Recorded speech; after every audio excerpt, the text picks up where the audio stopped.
Welcome to ESPN College Football, presented by Marathon as part of Veterans Week, brought to you by USAA.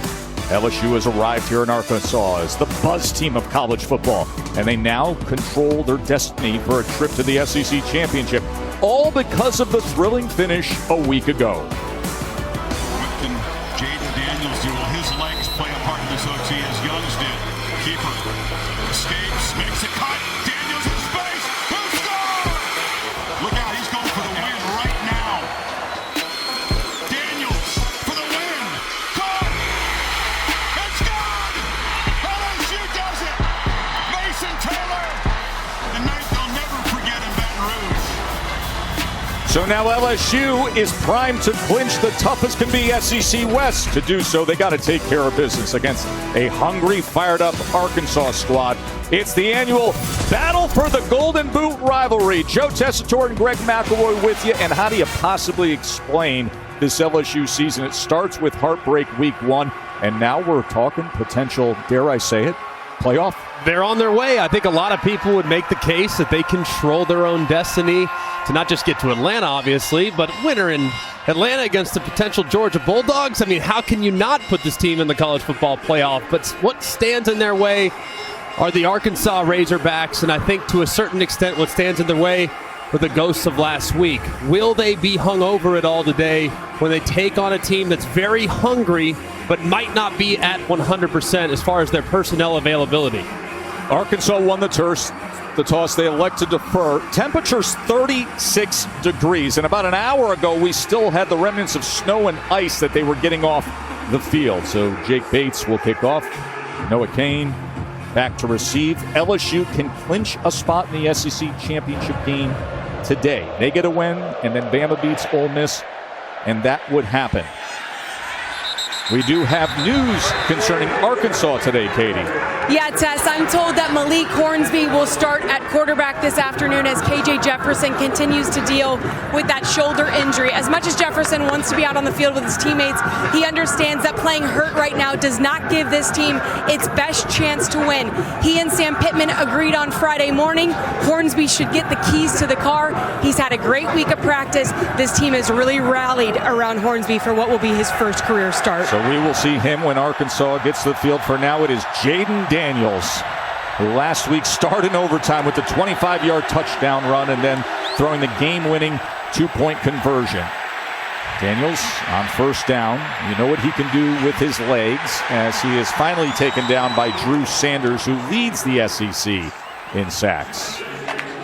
And Jaden Daniels, I think, is the best illustration of just how far this LSU team has come. He's been playing his best football the last few weeks, really starting on the road at Florida and rounding out into being a terrific player. Here he is, keeping the ball and running ahead for a first down.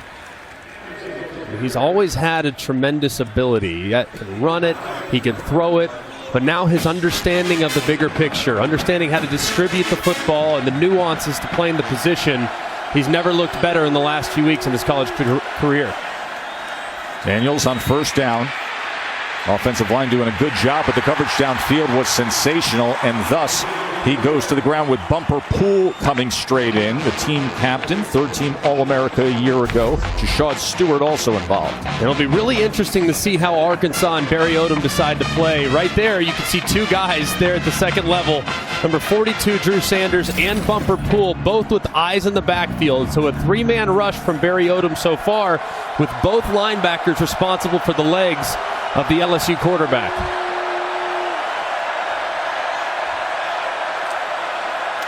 A gap pressure. They pick it up on 2nd and 11. Daniels can't get free, though, of that next wave, as it was Chris Paul getting to Daniels. It's really made possible by this inside pressure. You can see Drew Sanders, number 42, really blowing up the left side of that offensive line. And you see the layered pressure as well coming around and dropping Jaden Daniels in the backfield yet again to set up a nice 3rd and long. Great start for this Arkansas defense. Defensive coordinator Barry Odom. He said our margin of error is very slim this week with injuries and suspensions.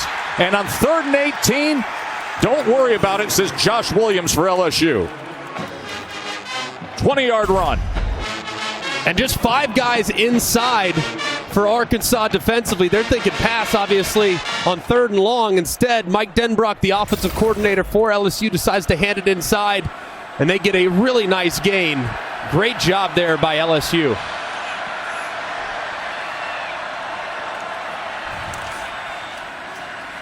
Looked Emery's way, and then he tucks and runs and comes just short of midfield, met by Drew Sanders.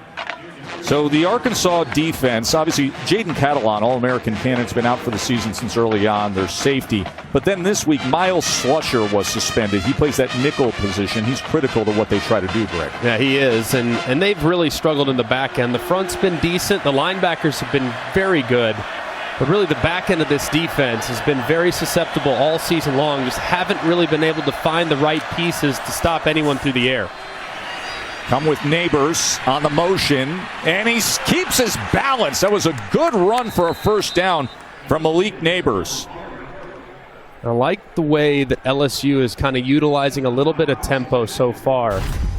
Kind of getting this offense into a fast start. Nice run there on the sideline by Neighbors. As you see, he's breaking some tackles. But I like this tempo. Hey, you have a big week last week. Avoid the hangover by doing what? Starting fast and playing with a little rhythm offensively. That ball is intercepted right at the line of scrimmage by Brini.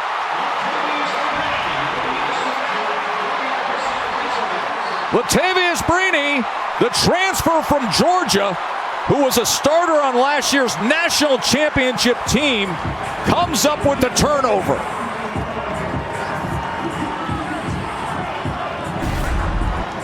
And this is just a great job by Brini at the end of the line of scrimmage. Jaden Daniels has the RPO. He can either hand it off to Emery or throw it. When he sees those defenders come up, he thinks he's going to be able to throw a slant right in behind Brini, but Neighbors kind of stops his route, and Brini plays it perfectly. What a huge play there by the Arkansas defense. And a nice tackle, too, by Jaden Daniels. If he doesn't make it, Brini's to the house. Remember Malik Hornsby, the starting quarterback for Arkansas. KJ Jefferson unable to go. He's been dealing with continued pain in recent weeks. They go with the screen to Jackson, and Jackson is wrapped up by Greg Penn. Malik Hornsby is an elite athlete, tremendous runner, the fastest guy on the team. Accuracy has been a little bit of a work in progress, but if you talk to the staff, they're very excited about the week of practice that he's had, and they think he's more capable through the air today than ever before. Rocket Sanders, not much there as B.J. Ojulari, one of the best defensive ends in the SEC, makes the tackle. You see Arkansas, a team that really likes to utilize hyperspeed with their tempo and their approach offensively. 3rd down and 6. Hornsby to run it, and he's tripped up. And that was Ojulari again, as he just got a piece of the ultra-fast Malik Hornsby. So the punt team will come out. So the interception then turns into a 3-and-out for Arkansas.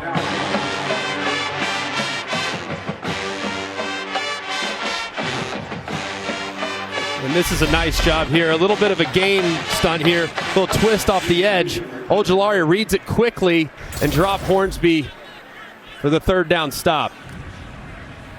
Reed Bauer with a sidewinding knuckler that goes out of bounds. LSU will have their second possession when we return on a chilly day in Fayetteville.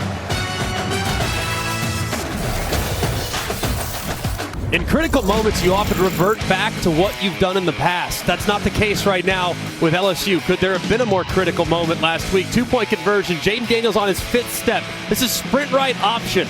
You have to throw it on your 5th step. If you throw it any later, you're late and your receiver is out of bounds. On the most critical moment of the entire season, you saw the coaching on display from not just Mike Denbrock, but also from Brian Kelly. Jaden Daniels executed it perfectly, and that play test, an illustration of just how far this LSU team has come in the last 10 weeks. A game-winning 2-point conversion last week against Alabama.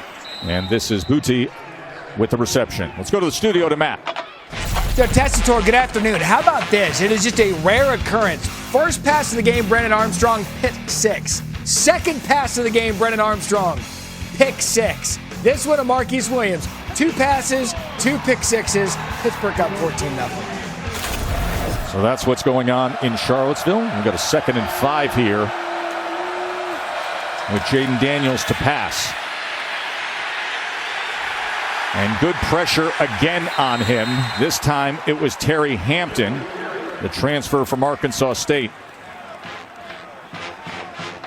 So far, Arkansas has done a really good job with their linebackers. This particular case, it's 10 Bumper Pool running in and just kind of disrupting the offensive line and the protection of Jaden Daniels. It's forcing the quarterback to move off of his spot, and the other Arkansas defenders are there to drop him. It's been a good start so far from Arkansas with their pass rush.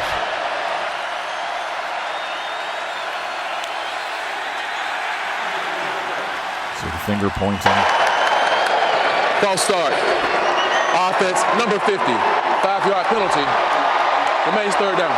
It's one of the 2 true freshman tackles. Emory Jones, who mans that right side.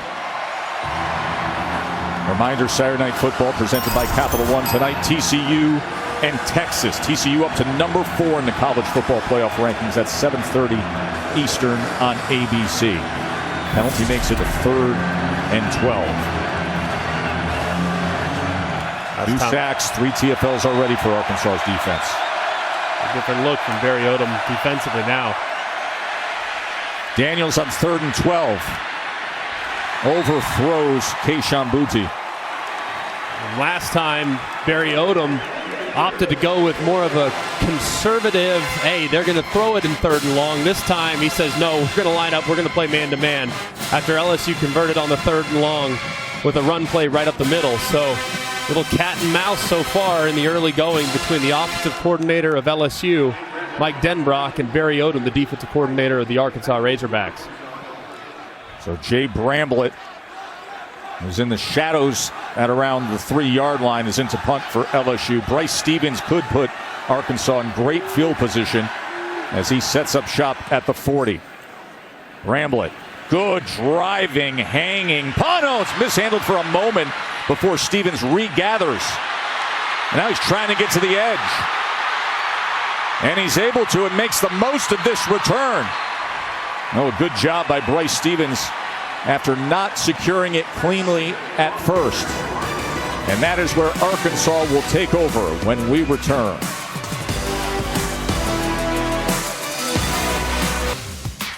ESPN College Football is presented by Marathon. Get the most out of your drive. And in part by Walmart. All the things you need for all the ways we holiday. Back in 47, they got together in the Cotton Bowl. It was the Ice Bowl then. We felt like we woke up to the new age Ice Bowl between LSU and Arkansas. This was the scene, Greg, this morning as they were shoveling away, scraping the ice and the snow. They're out there with the blowers, and then everybody's saying, oh, I got to get my footing, and how do my finger? I mean, look at the goalpost. It was wild, man. I mean, it looked like a winter wonderland out here for a little bit. You can tell us down here in the SEC, we don't really know how to handle snow real well. But that Big Ten country, that thing would be cleared in about 15 minutes. Oh, down here, it took them hours. September.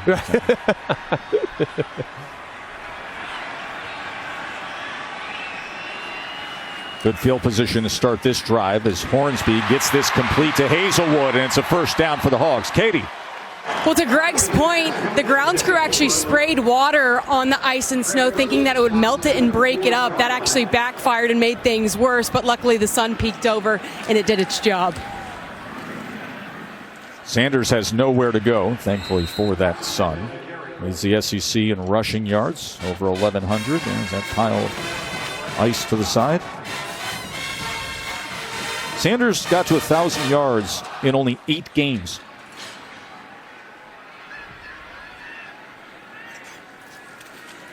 Hornsby, this is where he's dangerous. Arguably the fastest player on the team, and just glides his way to a Hogs 1st down.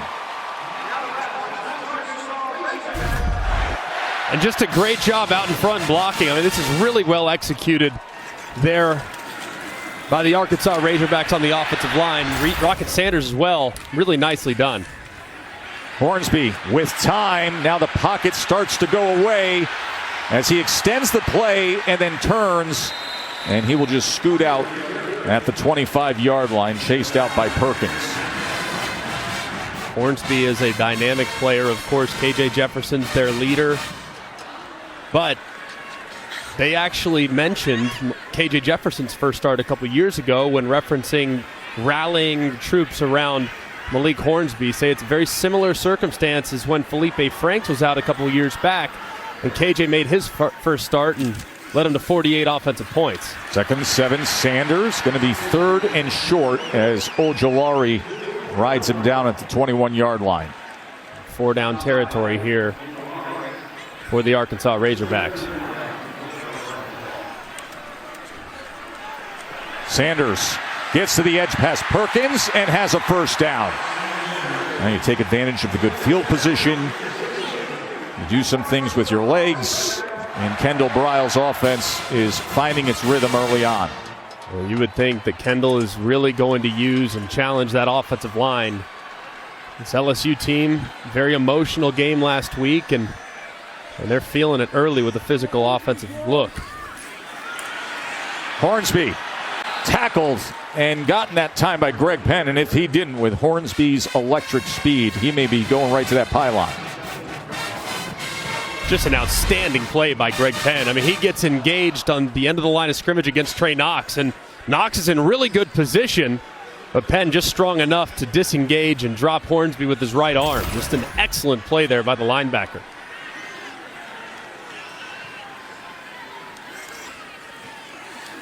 He looks to Sanders, now looks downfield and throws a quick strike that's incomplete, intended for Keytron Jackson. It'll be 3rd and long. A good decision there by Malik Hornsby. Nothing there, well covered. You're already inside of field goal range. Don't force it into really tight coverage. Just dirt it and live to play 3rd and long. 3rd and 12. Hornsby in an empty look with Sanders split to the bottom of your screen. 4 receivers there. And keep an eye right here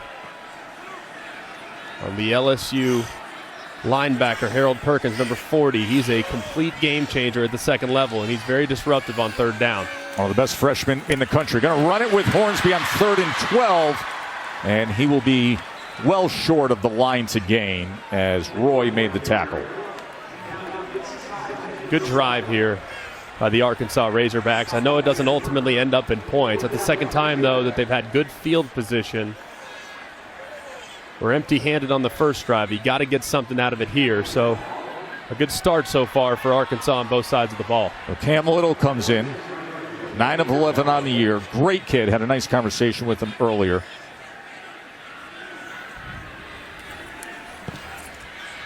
And he puts the Hogs on the board.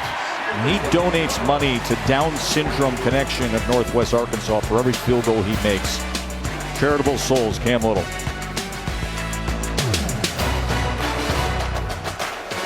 Glad you're with us watching the SEC on ESPN here on the campus of the University of Arkansas. It is a cold, chilly, yes, sunny, but cold Saturday morning here as the Hogs with a 28-yard field goal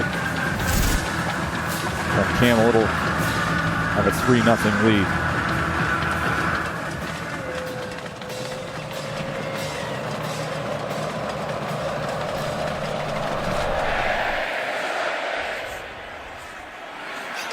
Noah Kane from the 2-yard line on the return.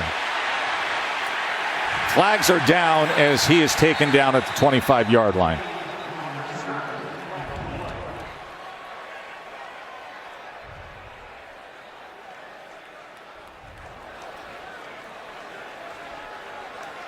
It'll be another really, really bad starting field position for the LSU Tigers. Well, they've had 2 possessions, and their average starting field positions, they're on 23. There were 2 fouls on the return team during the play. Holding, return team number 32. That penalty is declined. Holding, return team number 17. That penalty is enforced 10 yards from the spot of the foul. First down. Let's go to the studio to Matt. All right, Joe Tess, IHG Hotels and Resort Studio update time. You wonder how long it was going to take for Tennessee to knock off that stank from a week ago. Jabari Small punches it in, 7 plays, 91 yards. Tennessee up 7-0.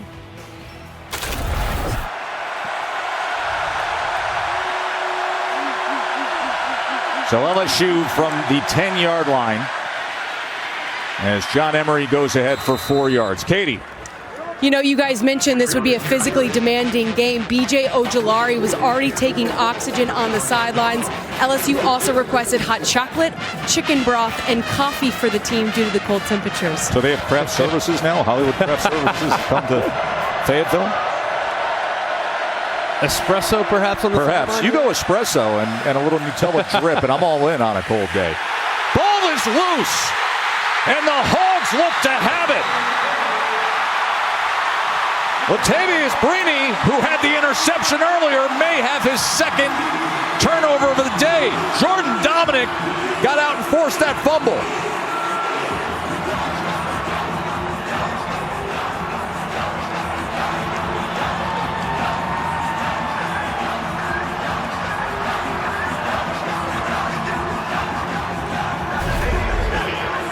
And this is perfectly played by Jordan Dominic. By the end of the line of scrimmage, he runs right at the mesh. Kind of forces a little bit of indecision for Jaden Daniels. He opts to keep it, but doesn't ever really get it tucked away. As you can see, it's still kind of out and floating a little bit in his right arm, and Dominic gets a hand on it. Just an unbelievably great start for Arkansas on defense. Forced a couple turnovers and have really given their offense some great opportunities. So now A.J. Green in the backfield as it's 1st and goal with the ball right on the 10-yard line. Remember, Hornsby the starting quarterback. As K.J. Jefferson, that bad bruising in the clavicle area, just too much and couldn't go today. And Green inside the 5. Jay Ward was able to tackle him. 2nd and goal. Nice tackle there. As you can see, Jaden Daniels looking on. A slow start for this LSU team is nothing new. And man, what a great start for the Razorbacks. Green again, only able to manage about a yard. As Ward was there, as was Jones. And it's a huge down here for LSU defensively. I mean, sudden change, ball on the 10, 1st and goal situation. And to potentially force Arkansas into a field goal would be massive. So a huge down here for B.J. Ojulari and Matt House, who's the defensive coordinator of the LSU Tigers. 3rd and goal.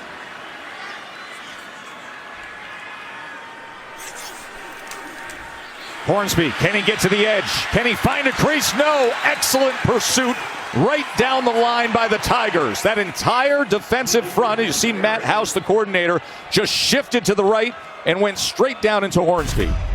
And this is just a beautiful job by Greg Penn. They ran this play earlier, but look at how he jumps outside Hudson Henry and really kind of forces that thing back up inside. The offense still on the field for the Razorbacks. I don't know if I necessarily agree with this. I mean, you have to leave the field with points when your defense gives you the ball on the 10, so I don't know if I necessarily agree, but on the left hash, you do have the option to run your quarterback to the right and throw it into the flat, kind of like LSU did on the 2-point conversion last week. 4th and goal from the 3. Hornsby looking to pass. Hornsby being chased, and he goes down. So a turnover of downs on the 2-yard line as B.J. Ojulari was the first to get there, and then Mekhi Wingo cleaned it up. The LSU defense does their job. And this is really nice. Watch Mekhi Wingo and watch how he's constantly keeping his eyes on the quarterback, okay? Look, he's engaged right there in the middle. But look, he's watching, and all of a sudden, as soon as Hornsby tucks to get ready to run, he disengages and falls on the quarterback. That's outstanding there by Wingo, as Sam Pittman's got to be very frustrated after the aggressive call and not being able to turn the sudden change turnover into points. Brini gives him an interception, gives him a fumble recovery, and they only come away with 3 points. And now Jaden Daniels from the end zone. Williams trying to find any breathing room. Excellent leg drive to carry Campbell with him. Let's get an update from Matt. Maybe the catch of the year, Joe Tessitore, Notre Dame, Navy, Braden Lenzy. Watch him just take this off the back of the defender. That's mine. Here's another angle at it. Unbelievable. 14-0 Irish over Navy in the first. And then rips it directly off his back. Josh Williams on 2nd and 5. It's going to be 3rd and goal after that run. 3rd and 1, after that run. Amazing catch. See right there. But I like how Denbrock now, you got to challenge the offensive line. So far, Arkansas and Barry Odom, they've had a really nice plan with their pass rush, layering some of their pressures and allowing both Bumper Pool and Drew Sanders to see if they can't shoot through these offensive linemen. But if I'm LSU, man, I want to run right at these guys and use my big physical offensive line and run game to impose my will. 3rd and 1, Williams. As that second surge will move the chains. LSU across the board along the offensive line. I mean, they go 325, 323, 300, 345, 335. I mean, they're averaging around 320 and change across the board. Arkansas is no slouch. They got some big guys up front as well, but eventually that size and mass that LSU has along the front can wear you down over the course of the game.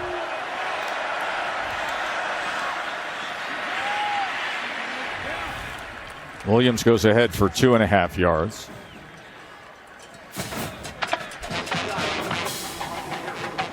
AT&T 5G Skycam from here at Razorback Stadium. The battle for the Golden Boot.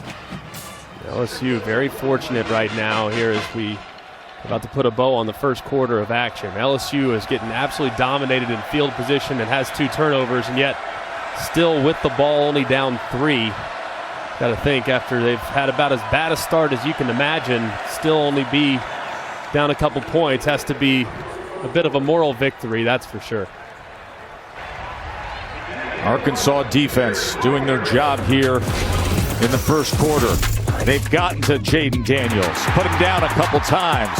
They've gotten the ball themselves, and it's a 3-0 Hogs lead here at home against the number 7 team in the country.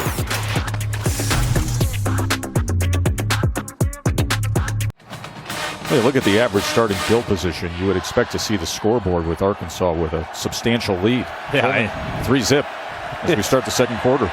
It's definitely been all Hogs here in the early going, that's for sure. 2nd and 7 for LSU. Up to number 7 now in the college football playoff rankings as Armani Goodwin can't find much there. Just getting to the 21-yard line. The 3rd and about 4.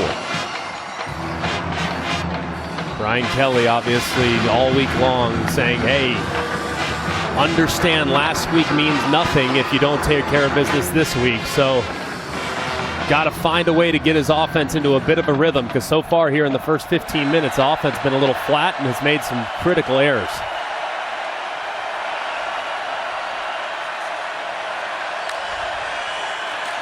Third and 4. They're going to run it straight up the middle with Goodwin, and he's going to be short as Dominic made the tackle. Remember, he had the forced fumble earlier.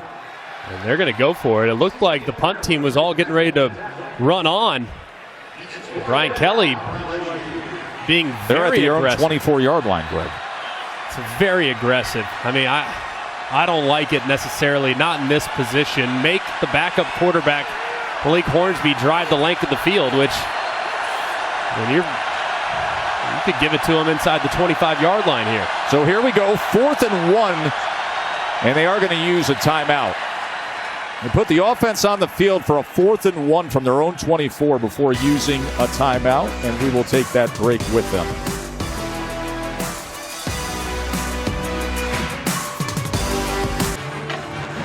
LSU 4th and 1 from their own 24, Greg? Now, I don't like it. I mean, not when you're working against a backup quarterback. And so far, look, I know analytics and everything would tell you, hey, 1 yard to go, doesn't matter where it is, you go for it. But it's not like your offense has really been dominating. The offense has been kind of lethargic, and the defense has been playing great. So I would punt it and make Malik Hornsby for Arkansas go the distance as opposed to potentially giving him the short field. Here's 4th and 1. Daniels keeps it, has it, flag is down.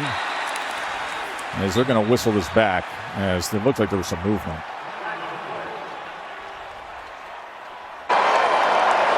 False start. Offense, number 86. 5-yard penalty. 4th down. That's last week's hero, Mason Taylor. So the decision is made for you with the penalty. I don't know. I think Jaden Daniels probably would have picked that up, but either way, man, it's been a bit of a slow start and a sloppy start from LSU. So punting it here probably still the best result. They've had slow starts this year, but they've had incredible, dramatic second halves of games. So again, Bramlett on to punt. Second time. Stevens once again given, and it's a fake. Bramlett's going to run it here.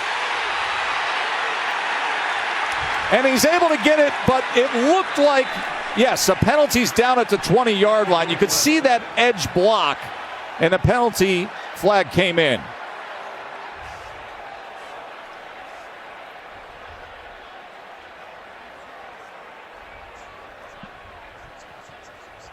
Once again, during the run, holding, kicking team number 6.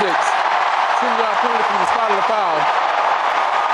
Repeat 4th down. Seemed like it was pretty easy to see on the edge, Greg. He's just trying to hook that widest defender and just engage for so long. I mean, you're having to hold that block forever, and so difficult to engage for that long. And did a pretty good job initially, but fortunately for Mike Jones, he grabs that jersey and got to line it up again. Now Bramlett 4 yards deep into his own end zone. Stevens has a real chance for a good return. From the 48. Coverage unit got down there in time, and another flag is down as Stevens gets to midfield.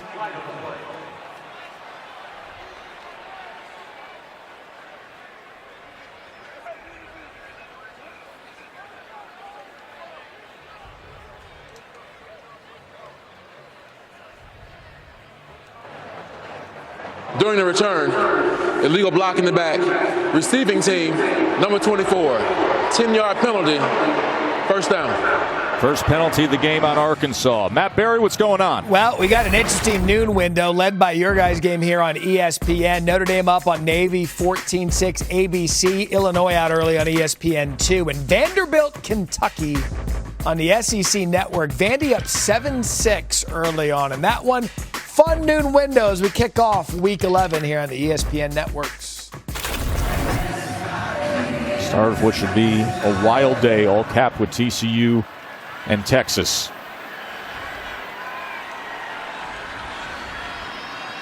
Sam Pittman made the decision yesterday to be Malik Hornsby at quarterback. There's Hornsby on 1st down as Hornsby escapes, and it doesn't take much for Hornsby to hit that accelerator and have 10 yards and a chunk. Man, I tell you what, I mean, when he goes and he revs his engine, it is so impressive. You see the pass rush, just a little bit of over pursuit, and there's plenty of space out to the right-hand side, and Greg Penn, the big linebacker, can't chase him down. Sanders wrapped up that time as he was brought down by Joe Fouché, who, of course, was a star defensive back here at Arkansas before transferring to LSU. Very nice tackle in the open field by Fouché. If he doesn't make that one, Rocket Sanders is going to have plenty of room to work around the right side.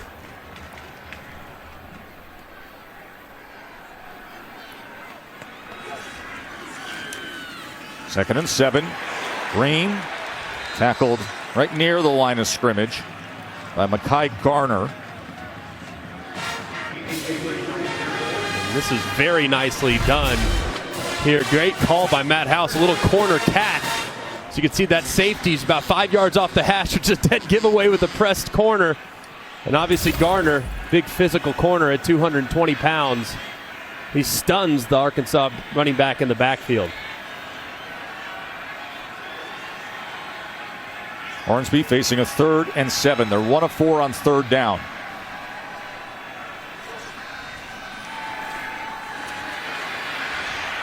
Hornsby. Perkins. Ball is out. Perkins stripped it.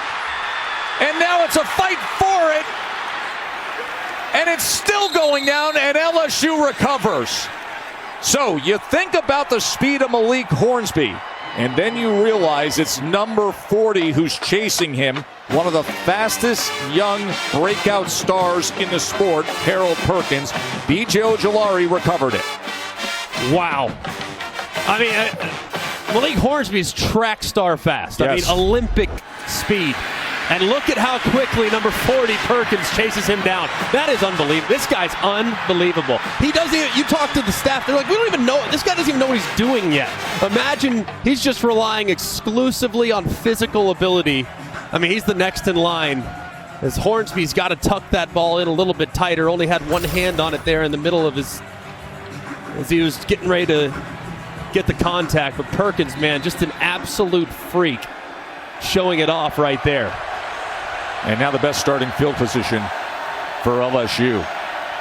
37-yard line after the turnover. Daniels. He's going to tuck and run. Gets past Sanders, and Daniels with a big gainer after the spin inside the 20. That was a great job by Daniels, too. I mean, kind of getting out in the open field really for the first time. As you can see, Perkins, who gave the ball to his offense really for the first time today in decent field position. 20-yard run by Jaden Daniels.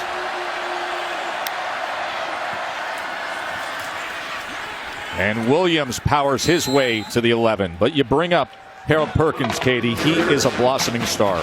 Well, Matt House said he looks like a video game out there with the speed that he shows. But what's crazy is he's only scratching the surface. House said when he learns to play the linebacker position, watch out. That's got to tell you something about the kid's instincts. He's unbelievable, Katie. I mean, just sheer athleticism. And when he gets a good understanding of all the nuances that you're going to have playing the position, he's going to be an unstoppable force. 2nd and 5. Tipped before it gets to the end zone to Keyshawn Butte. And great job there by Hudson Clark, who read that RPO perfectly and went vertical to get a piece of it. Excellent read there of the former walk-on.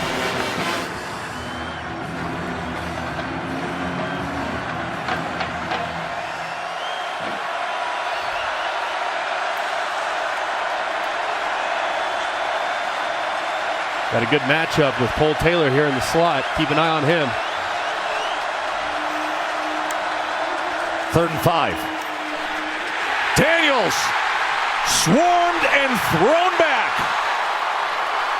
That was Eric Gregory who disrupted things, and already the 4th sack for Arkansas. And this is just a tremendous game around. Watch Gregory.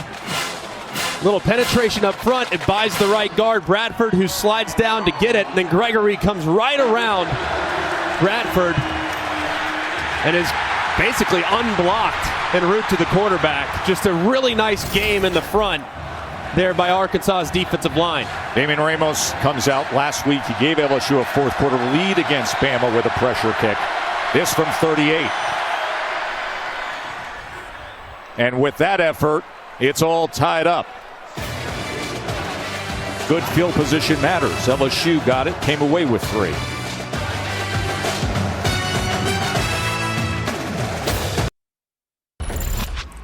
First and goal. KJ's going to run it again. Diving, fumbles the ball, and Chappelle's got it.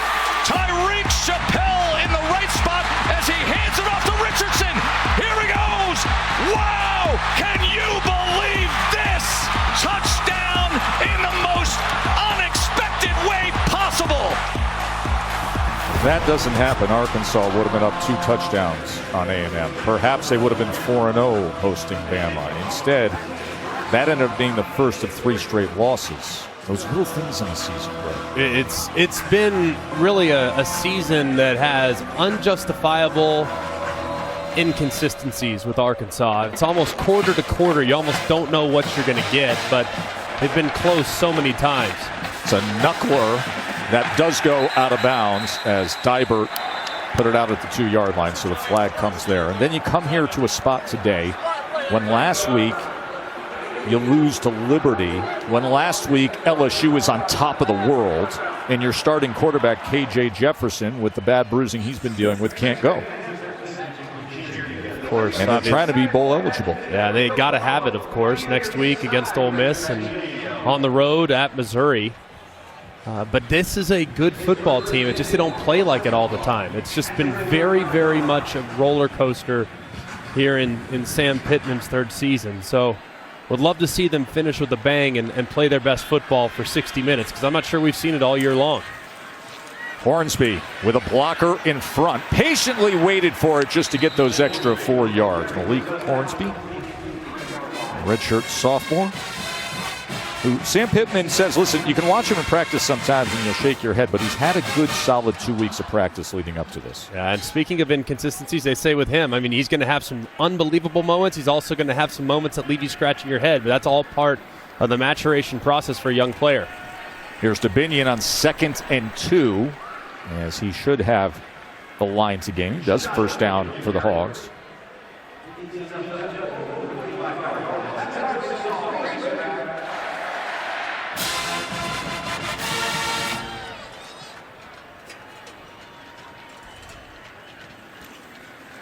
DeBinion again. Ojulari was there to meet him. Ojulari last week was all over Bryce Young from Alabama. Had a sack, couple hurries. TFL, 11 total tackles in the win against Alabama. And he's had some really great moments this year. I mean, the best example maybe at Auburn, where they were in a deep hole until he flipped that game on its head. That was the play of the game. Sparked things in that comeback win. Stevens gets the ball as the flag is down. He had a strip sack fumble.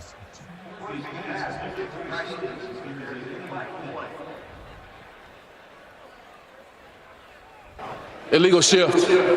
Offense. 5-yard penalty. Repeat, second down.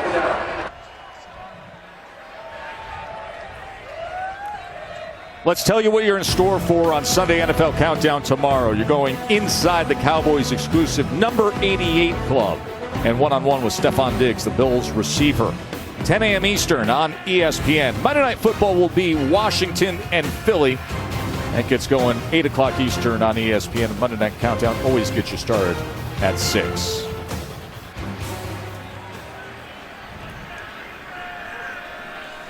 Second and 13. Hornsby, incomplete. He was looking for Trey Knox, his big tight end. And just off target here for Hornsby. He's got Knox wide open. Flips his hips, but you see the ball just kind of came out a little odd, and it didn't quite lead the intended wide receiver, who had lots of green grass out in front of him. And those are the throws, you got to make those throws. And it's one that we know Hornsby would love to have back.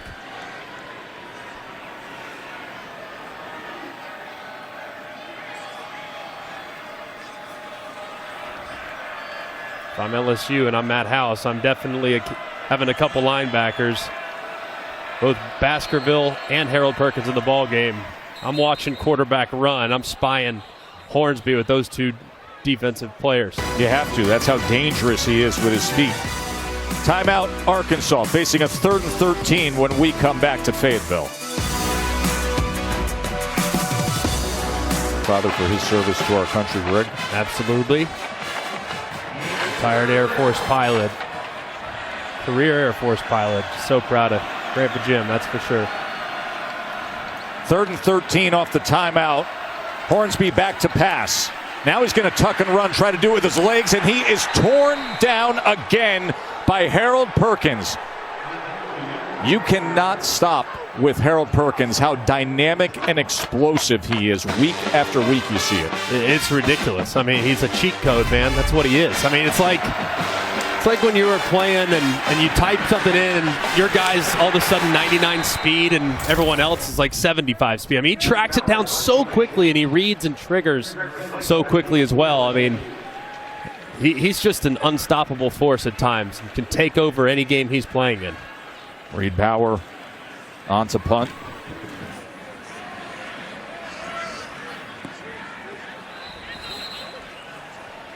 Goes out of bounds, and Jaden Daniels will come on out. And, you know, we've been tracking Jaden Daniels this year, and you look at his QBR, the game at Auburn, they had a rally. You know what happened against Tennessee. But the past 3 weeks with the cohesive play with his receivers, look at this. I mean, he has really grown, and you could tell, too, it all clicked against Florida. It's almost like the Tennessee game kind of jump-started him in the second half of the season because they threw it so well in the Tennessee game. Obviously, they didn't have a ton of points to score.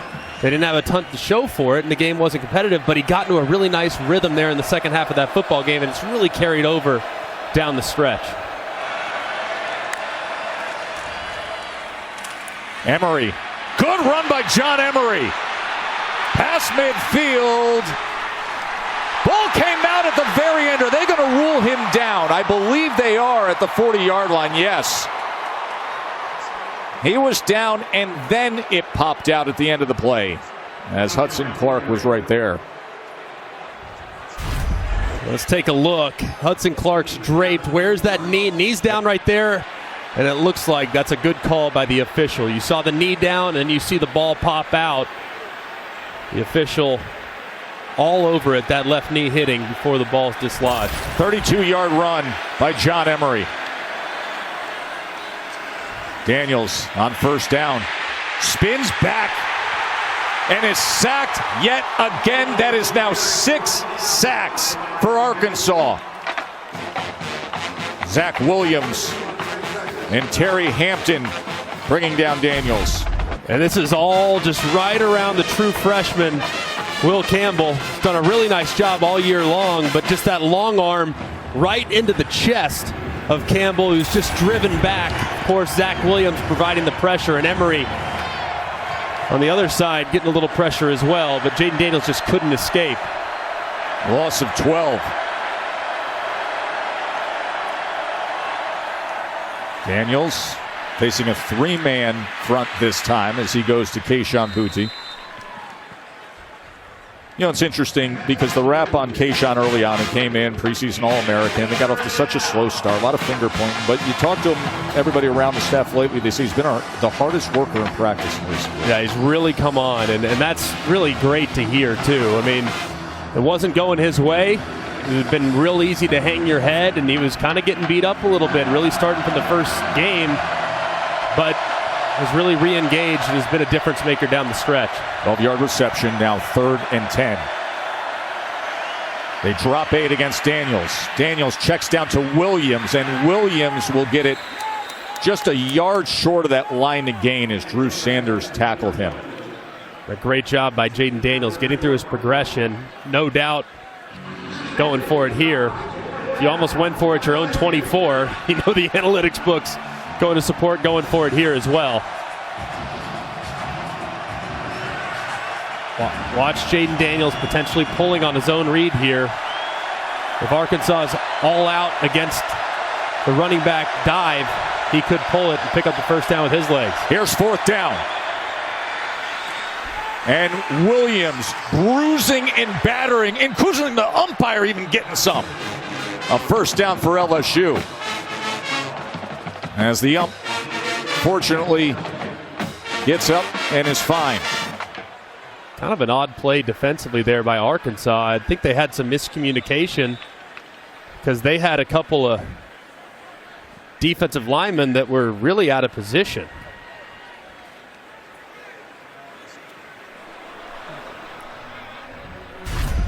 And look here. I mean, you see guys kind of play it up over here, and there's nothing just right up the gap where Williams hits it. I think they thought the twist was being called, and there was no one that arrived. So a little miscommunication between the linebackers and the defensive line there for the Razorbacks on the critical 4th down. Russ Pulley is the umpire on this SEC crew, and he'll tell you sometimes it's not easy when you're right in the middle of it all. Noah Cain this time takes it down to the 16-yard line. Mike Denbrock, the offensive coordinator, same exact recipe, rinse and repeat. I'd go right back to that exact same play.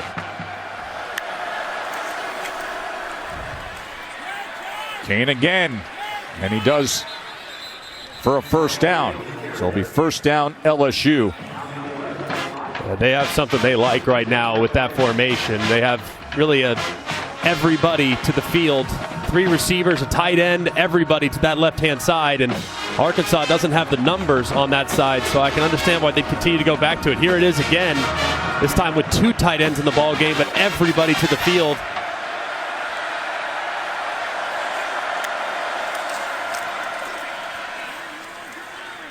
This time able to stack that front a bit, hold them to 2 yards.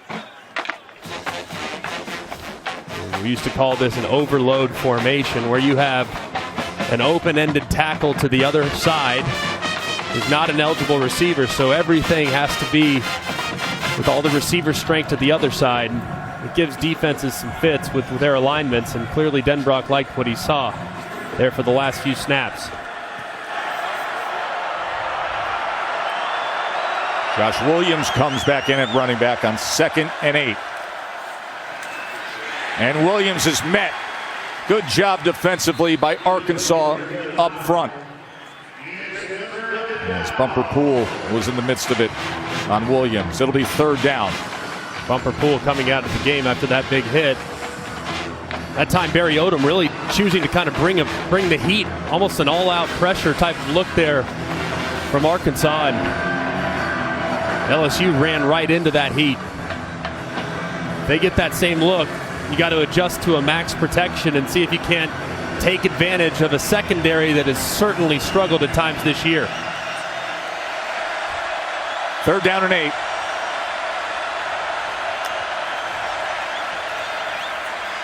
Daniels. He is met at the 7-yard line as Chris Paul and Hudson Clark converge on Jaden Daniels.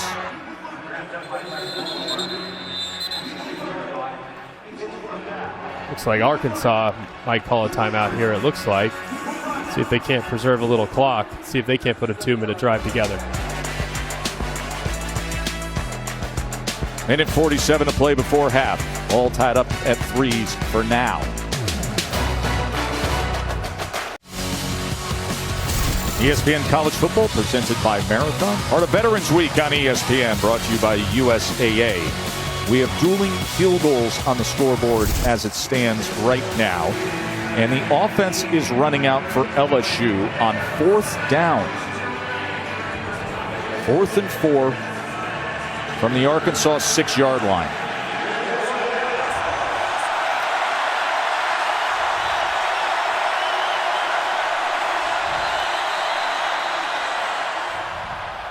And a timeout will be used by Arkansas, and that gives us the chance to check in with Matt Barry. Oh, we got a busy halftime report coming up on the Lexus halftime report. Tennessee trying to bounce back in this one after the loss to Georgia. We'll have highlights of them. Plus Ohio State. It's kind of a name your number day. It's snowy. It's wet against Indiana. We'll show you highlights. Plus the catch of the day, maybe the year at Notre Dame Navy. Dan Mullen, Joey Galloway. Join me coming up on the Lexus halftime report. Look forward to that. Just took a quick glance. C.J. Stroud already a couple of touchdown passes for Ohio State. Sam Pittman said, man, they're going for it on 4th down. Hold on. We need to call a timeout. Run, go! Love Sam Pittman, man. Just one of the great personalities in the sport. But I understand why you go for it here a little bit, because given the situation, you're putting a backup quarterback in the ballgame with no timeouts, backed up, potentially even if you're stopped. So I kind of understand it. But, man, this is still super aggressive from LSU. 4th and 4. And you could see the movement, both on the left side and as well as Josh Williams. False start. Offense, number 7. 5-yard penalty. 4th down. 5 penalties on LSU. And some people would say, well, this is sort of what a first half looks like after that all-time classic overtime thriller against Alabama. You hit the road. There was ice and snow on the field just 2 hours ago. That's what you'd say if you hadn't watched LSU this year, but it's like, this is actually a decent start for them. I mean, it's wild, man. This has been just a notoriously slow starting football team all year long. Ramos hit from 38 earlier. This is a 29-yard attempt. And with that, he gives the Tigers the lead. tell you what, Sam Pittman might be disappointed with what his offense is doing, but I'll tell you what, man, this defense is making life very difficult for Jaden Daniels. They're layering their pressures, and they're really forcing him to get off the spot. There he is moving just a little bit to his right, and they rally. It's been time and time and time again. Here's another movement, really nicely done around the edge by Eric Gregory, and a fantastic design. And this time it's a three-man rush. I mean, you see the big body there, Terry Hampton, just eating it up in the middle, and then him rushing and trying to roll out around Zach Williams. This Arkansas defense, and Barry Odom's got to be thrilled with what he's seen so far. Officially, they're listing as 5 sacks, and that is the most by an SEC team in a half this season. And they really haven't, and this has been a team too, I mean, early in the year, it was like, goodness gracious, these guys are unblockable. They haven't been as good the last few games as far as affecting the opposing quarterback, but they've done a really nice job of mixing some of their looks and causing some indecision from Jaden Daniels, especially as he tries to tuck and run.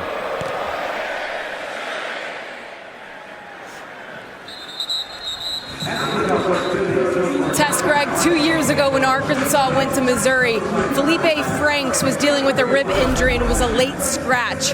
KJ Jefferson was thrown into the fire, and if you remember, Franks was a great teammate that day. He helped Jefferson as much as he could from the sidelines. Pittman said he challenged Jefferson to pay it forward to do the same for Hornsby today.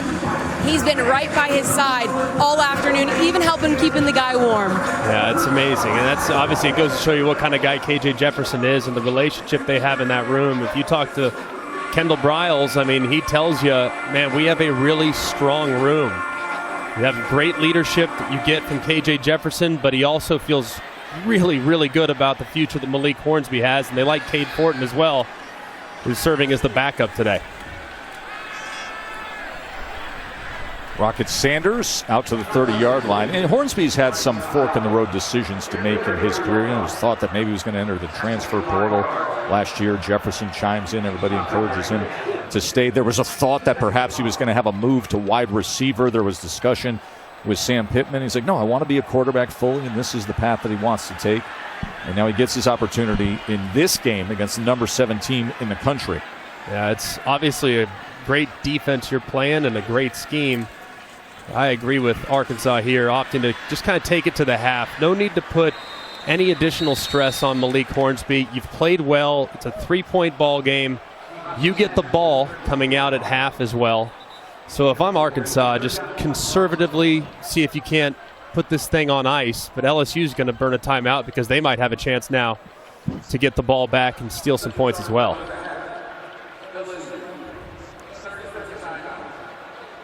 Weekend Wake Up is brought to you by Wendy's Breakfast. You see what lies ahead coming up on ABC and ESPN at 3:30. And then tonight, it is Georgia, number 1 team in the country, against Mississippi State, and on ABC, TCU and Texas. Where will your eyes be, Greg?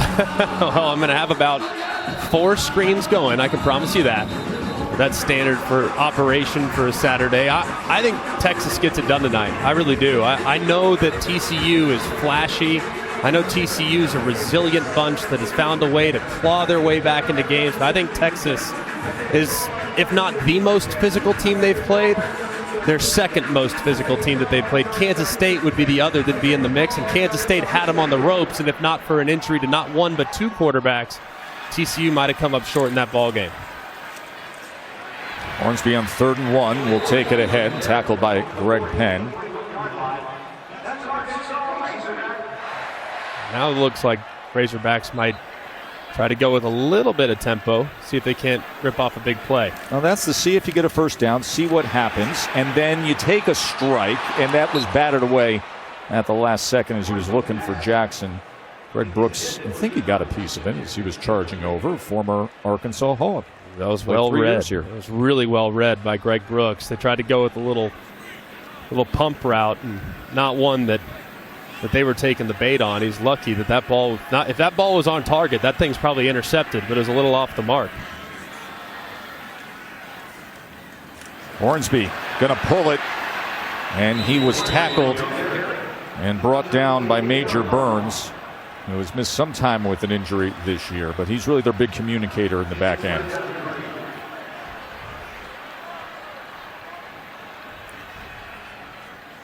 3rd and 3. Hornsby. And he just got it away as Ojulari was tearing him down. And I don't really understand that thought process right there. I mean, I understand trying to be aggressive, but now you have to punt it. And, you know, crazy things happen in a punt situation. Obviously, LSU, I mean, traditionally, you'd be in a punt safe right here, knowing that you could potentially get a fake. Maybe that's what they go with, too. Probably safer to go with the punt safe, but could come after it as well. Yeah, punt safe, it looks like, for LSU. That's what they're in.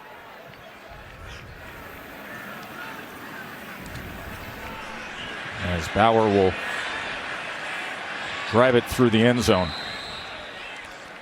This season, Allstate will celebrate every field goal and extra point made by participating in universities by making a donation to their general scholarship fund. We thank Allstate for that. 6-3 here in Fayetteville on a day that started with an inch of snow and ice on the field. And a day that LSU hopes ends with clinching the SEC West. They can do that with a win here at Arkansas and an Alabama win at Ole Miss. What a year, of course, for LSU and in particular for Brian Kelly. I mean, just taking the SEC by storm. And there's not many teams in college football that have improved more from week 1 to where LSU currently is. I mean, just a masterful job of coaching by that entire staff. This is a first half that had a whapping 53 combined passing yards, Greg. 53 passing yards. There might have been more sack yards than passing yards, I think. I don't know. Right, well, I tally that for you here. But either way, both defenses came to play. LSU's been an excellent second-half football team, so it'll be big for Arkansas to make some quality adjustments, see if they can't come out and start fast in the second half. 5 sacks by Arkansas's defense in that first half. Katie? Thanks, Tess. Coach Kelly, we've seen penalties, turnovers, pressure. What did you think of your offense's start? That's about what I saw, too. Yeah, energy's not very good on offense. I think defensively we're doing a nice job of taking the ball away. Mistakes. We got to do a better job. We got to get in here and have a conversation about how we come out in the second half. We have to play much better on the offensive side of the ball. Thank you. Says the energy is not good on offense. 142 total yards and just 6 points. 6-3, number 7 LSU on top. Let's head to the halftime report with Matt, Joey, and Dan. You're watching Veterans Week coverage on ESPN, brought to you by USAA. ESPN College Football presented by Marathon.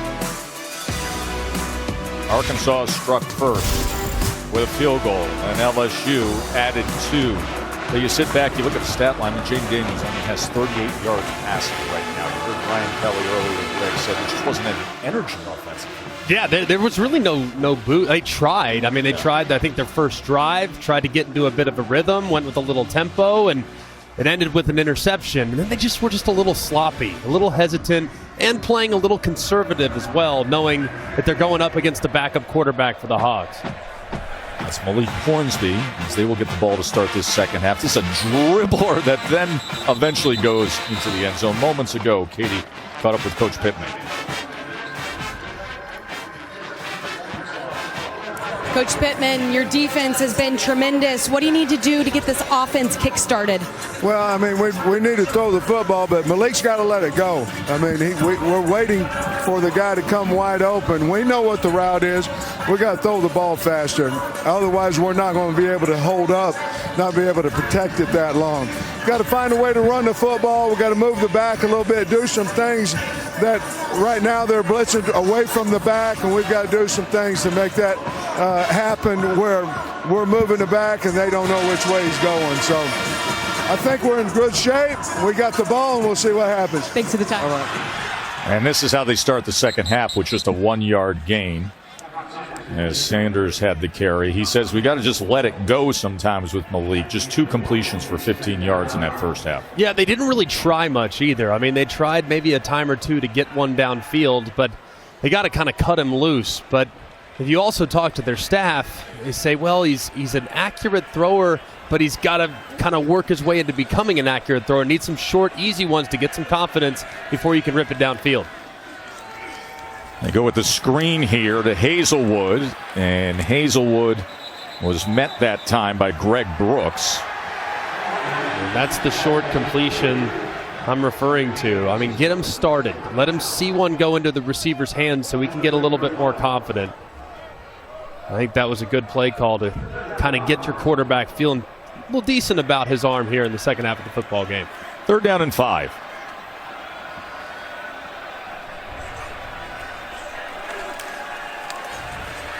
Hornsby steps up in the pocket, able to escape. And you know when he does that, it's going to be good yardage for Arkansas, and that moves the chains out to the 40-yard line. And it looked like they had him bottled up. It looked like Baskerville, number 23, was in a perfect position, but just hesitated. And because he hesitated, Hornsby was able to escape to the right-hand side. Good job there by the quarterback. He got caught up in the traffic, did Baskerville, the linebacker. A.J. Green, good run now for the Hogs as he's out to midfield for another Arkansas first down. It's a good start so far from Arkansas. Now they can get into some of their tempo and see if they can't ramp it up. Got good numbers on the right side to run it if they want it, though. Green tackled right at the line of scrimmage by Ojulari. He has had a very strong day. And the numbers were great on the right-hand side, but unfortunately, Ojulari's there working against Tykees Crawford, the backup right tackle. Of course, Dalton Wagner has been a mainstay at right tackle for quite a while. He's out today, and Ojulari gets the best of the backup right there. 2nd and 10. Hornsby torn down and sacked by Harold Perkins, the 5-star recruit who has been making an instant impact this year. And right there, I mean, number 7, Trey Knox, the converted wide receiver to tight end, just really has no chance. I mean, he's working in one-on-one and just trying to create a little bit of a pocket, but the receiver ain't going to block the pass rusher. Not going to happen, especially when the pass rusher's Harold Perkins. He's unbelievable. I can't even imagine what he's going to be like in the coming years. Sometimes you just watch guys, they're just different. You know. Like they look like yes, they're playing a different sport, and that's what Perkins is, man. I mean, he's just ridiculous. He's just faster than everybody else. 3rd and 18. Hornsby, look at he's being chased by him again. It is incredible what Harold Perkins can do. And Hornsby has elite speed. He anchored the fastest 4x100 relay in high school in the country. Think about that. I mean, this is just, hey, you're going to spy him. 40, you got 4. And he's just watching the whole way. And look at him. As soon as Hornsby commits to running the football and breaking contain, Perkins goes. I mean, that is just ridiculous. I mean, I don't know. I mean, there's nothing you can do about it.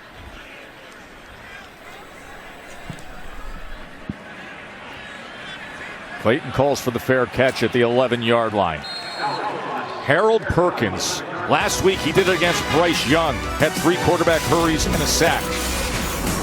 3rd sack for Perkins here. Hornsby has been seeing far too much of number 40.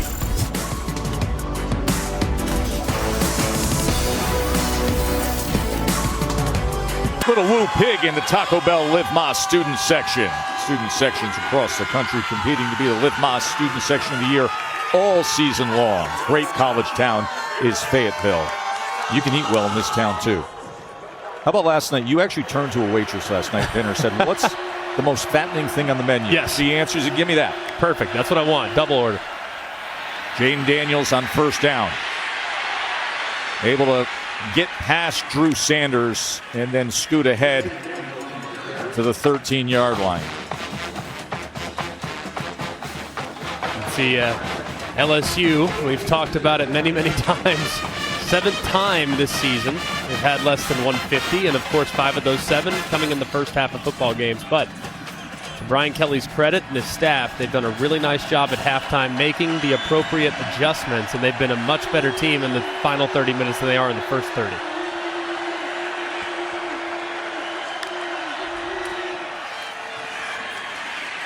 Williams can't find much there as he was torn down that time by Drew Sanders, and Nico Davalier also got involved.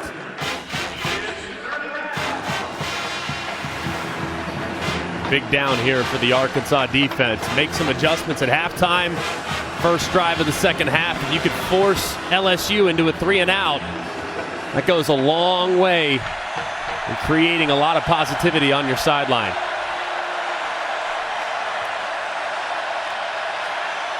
Third and 7. Daniels had a man in his face, and it's incomplete. He was looking for Neighbors, and they are just 2 for 8 on third down.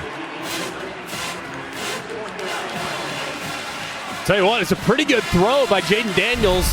Had some pressure in his face, had to get his arm way up high over the top, and it's right on the money. Neighbors just can't reel it in. Uncharacteristic drop there from the usually reliable Neighbors.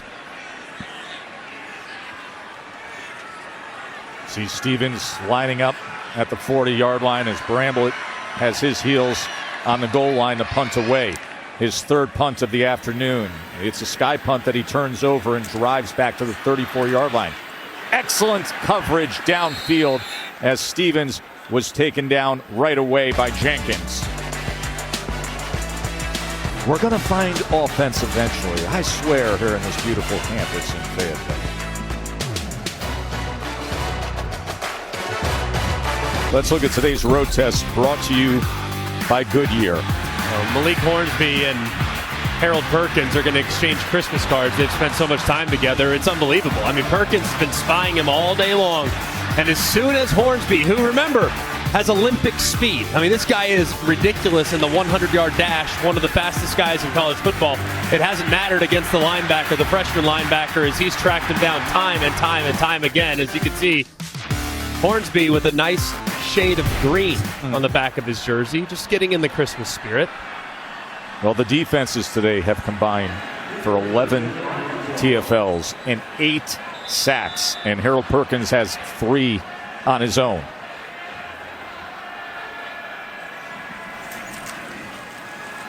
Hornsby, as that was a forward pass, incomplete. Greg Penn was crashing in on Malik Hornsby. And Sam Pittman at halftime told Katie that Malik Hornsby's just got to cut it loose. And that was a good example right there. The receiver took a little bit longer than you might expect to run his little hitch route on the RPO, but you got to anticipate that. You can't wait for him to turn around, show you the numbers. You got to throw it before he turns. And right now, Kendall Briles' quarterback's just not trusting what he's seeing. Going to run it here on 2nd and 10. He trusts his legs always, as he was just tripped up by Fouché, his former teammate. Spent the last 4 years here at Arkansas. Had 231 tackles when he was playing here in Fayetteville. Potential 2-down territory here for Arkansas as well.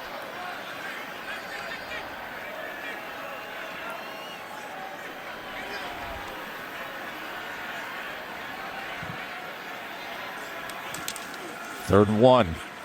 They go with the up back, and that is Sanders, who will have the first down.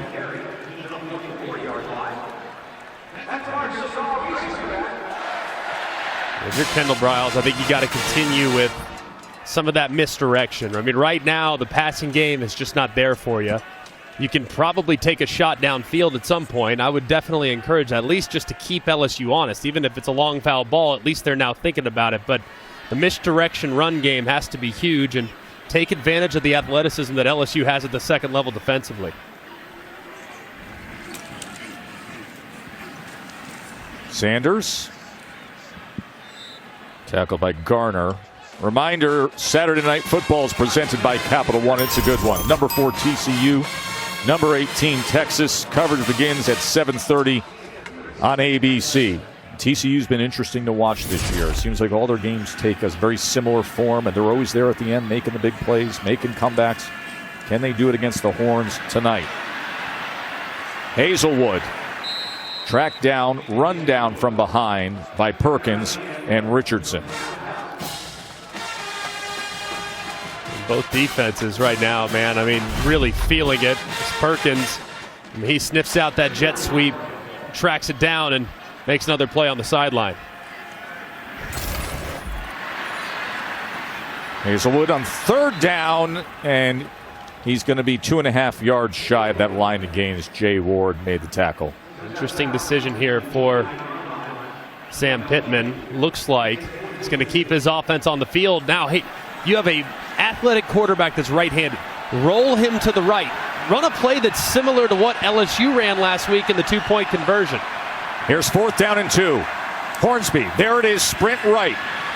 And he falls down with the pressure coming in on him all the way back at the 40-yard line. Ali Gay and B.J. Ojolari were coming in like a tidal wave, and Hornsby had to take a seat. I mean, he's rolling to his right. It's full roll. That means there's nobody on the backside protecting the backside edge. This is just Hornsby's inexperience. I mean, you have to understand, when you are in full sprint protection, that everybody on the offensive line, everybody's working to their right, and they're re-moving the launch point way to the right, in some cases all the way to the right hash. He decides to stop. There's nobody there for Ojolari on the backside, and they drop him. Think about how field position can flip as now LSU starts at the Arkansas 40. John Emery gets the work. And ball came out at the end. As you see Emory Jones holding on to it, the LSU right tackle. But it was just moments ago that Bramblett had his heels. Emery is slow to get up.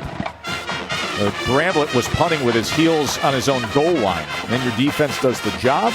You get the big play on 4th down from your defensive front. And here they are in the Arkansas 35-yard line.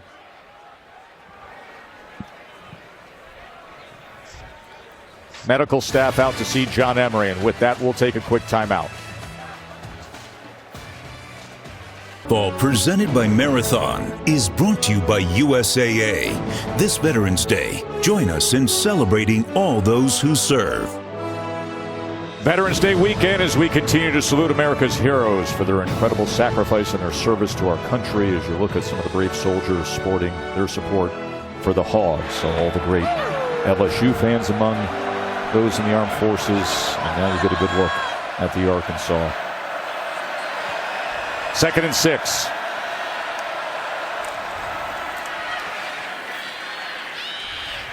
Williams, it'll be 3rd and about 3 from there as Brini made the tackle. 2 downs to get it here if you're LSU's offense. They're bringing in Jack Besh, number 80, and stay here in 11 personnel with just 3 wide receivers. I'm surprised here, knowing what Denbrock likes to be. I'm surprised he didn't bring in a couple tight ends and see if they can't continue to pound away at that Arkansas front.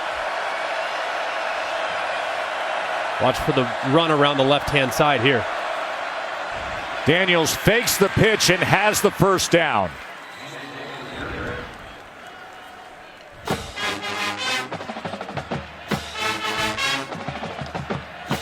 And this is really nicely done. You can see this counter action.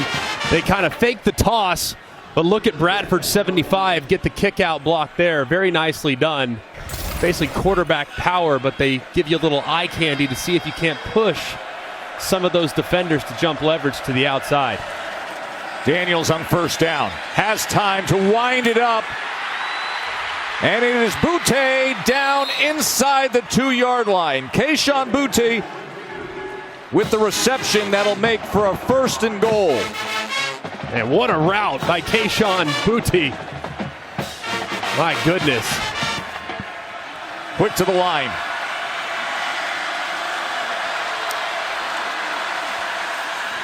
As Williams powers it in for the LSU touchdown.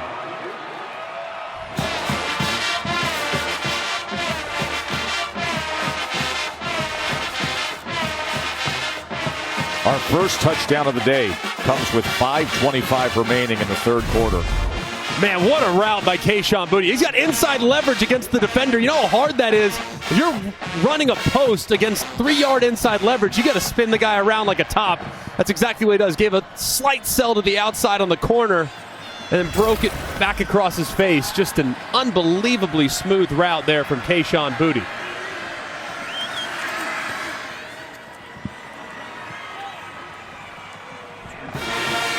Ramos adds the extra point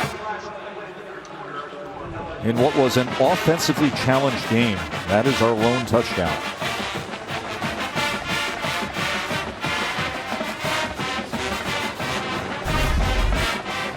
Just plowing ahead there is that LSU offensive line. As you see, big number 50, Emory Jones, at 340 pounds, the right tackle, just surging and escorting their back right into the end zone. Well done up front by the Tigers. Josh Williams, touchdown run. You know, Josh Williams started his career at LSU as a walk-on, but he never considered himself that per se because he knew deep down it was only a temporary label, guys. He said he wanted to prove to the doubters who didn't give him the stars in high school and the people who said he had no chance that he could go to LSU, earn a scholarship, and play his way onto the field. And now look at him. I mean, he's steady, he's consistent, and his presence in the backfield has been crucial this season.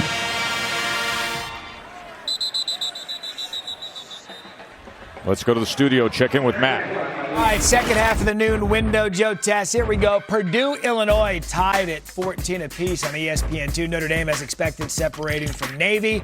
Keep an eye on the lower left. Vanderbilt, 26 in a row lost in the SEC. They're up on Kentucky. And South Florida, they fired their coach earlier in the week, Jeff Scott. They are tied with SMU. That on ESPNU.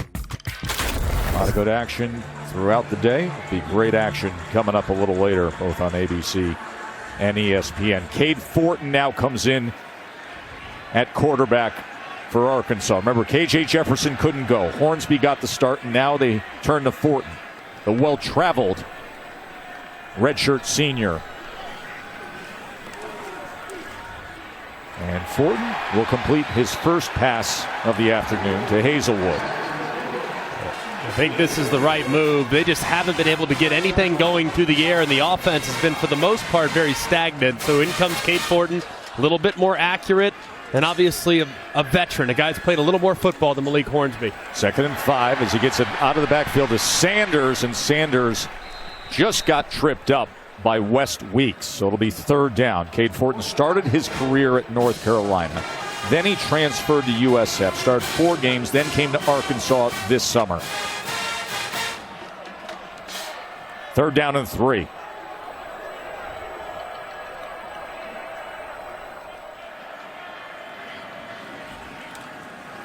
Fortin with time. That was batted. He tried to go over the middle, but Micah Baskerville got a hand on it. So it is a 3 and out as they changed up the quarterbacks and went to Cade Fortin. Yeah, very nice here by Baskerville. Just reading the quarterback's eyes. Fortin's trying to get it right in behind Baskerville, but he didn't look the defender off far enough. If you're the quarterback and you know you're trying to throw one right around a guy's ear hole, you got to keep your eyes to the left, see if you can't influence that defender. And that time, Fortin stared down, and Baskerville made a nice play. Reed Bauer on to punt for the 5th time this afternoon. That thing hung up for a bit before settling in at the 29-yard line. Well, of course, the reason that LSU is in this position, sitting there at number 7, possibly able to clinch the SEC West today, is because of Mason Taylor making these 2 plays. Was the hero against Bama, the go-ahead touchdown, and then Bert, our handheld cameraman, we were with his dad, Jason, the Hall of Famer, last week, said, your son just did something special. And then 5 minutes later, Katie George, something much more special than that. He was able to get back to the locker room and watch the final play as Mario Cristobal was speaking to the team. He said he had to run into the coach's locker room to hide his excitement so he didn't cause a distraction. And for a guy who's experienced so much success in his own career, Jason Taylor said nothing compares to the joy and pride you have when you see your child succeed like that. No doubt about it. Josh Williams now. Look at this run by Williams, as he rips one, gashing through that Arkansas defense down to the 40-yard line, finally taken down by McAdoo. One of the rare instances when bumper pool number 10 plays a little out of position. You see he gets slid inside and there's nobody home there in that gap right outside the right guard. And Williams finds it, man. Excellent acceleration in the open field too, and making guys miss at the 2nd and 3rd levels. So what, Josh Williams, for a guy that started his career as a walk-on, he's 100% right. He certainly doesn't run like one. Daniels. Somebody got a piece of it up front. You know, Williams last week also had some critical plays in that big win against Bama. There was a 3rd and 7. He was plowing through a defender, set up a 1st and goal. Had a 3rd quarter touchdown run. He's a tough runner. Yeah, he runs really, really hard. And obviously he's stocky. Only about 5'8" or so, but low to the ground. And he's a powerful runner, too, on the initial contact.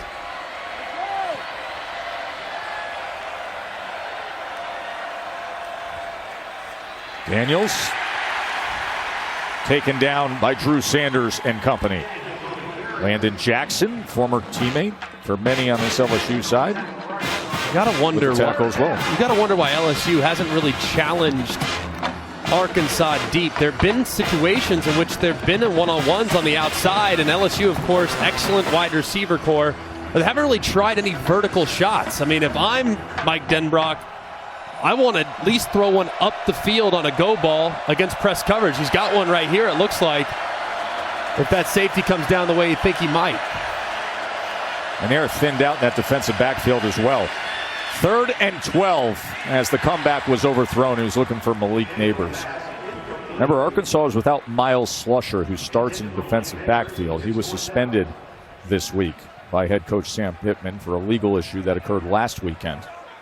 And they've played really well in the secondary. I mean, Barry Odom's got to be thrilled with what he's seen so far. As you can see, Jordan Dominic, he's limping off the field. Here's the coverage. I mean, the coverage is very good. I mean, but you have a situation there. McLaughlin, of course, the former LSU player, he's probably worked against that route a couple times. But they haven't been able to create consistent separation, have the Tigers. Bramlett trying to pin the Hogs. Fair catch down near the 6-yard line. Bryce Stevens.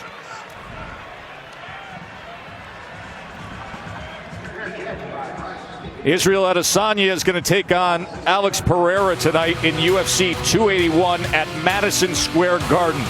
Main card begins at 10 Eastern on pay-per-view. That's a good one. Adesanya and Pereira. They met up as kickboxers some years ago, and Pereira knocked him out. But as you know, Israel Adesanya is one of the best in all of UFC. That's tonight from Madison Square Garden.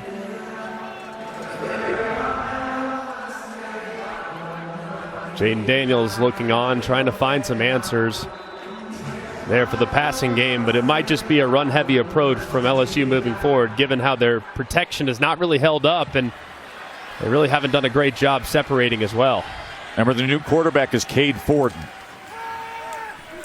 As Fortin gets it to Stevens. Stevens can be effective in space, but he was tackled quickly by Baskerville. Goal here for the offense. You got to get a first down. When you're backed up like this, that's the number one goal. Get at least one first down. At least nothing. Your punter won't be punted from his own end zone.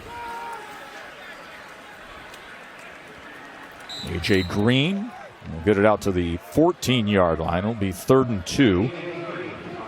Jaquelin Roy made the tackle on Green.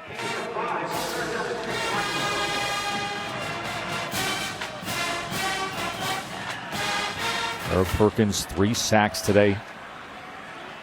One of the breakout stars in all of college football, the true freshman. 3rd down and 2. Green patiently waited for the blocks and then was able to find room on that right side for an Arkansas first down.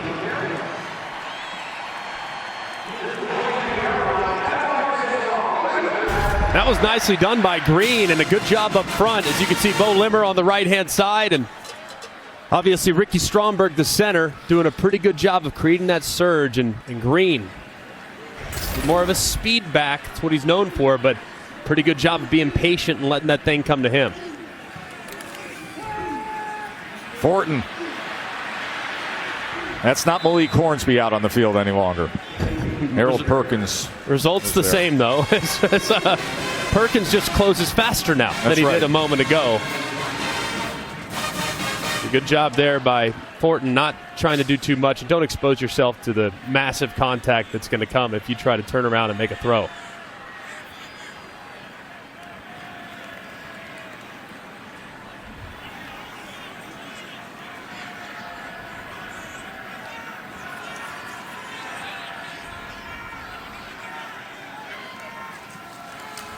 Second and 10.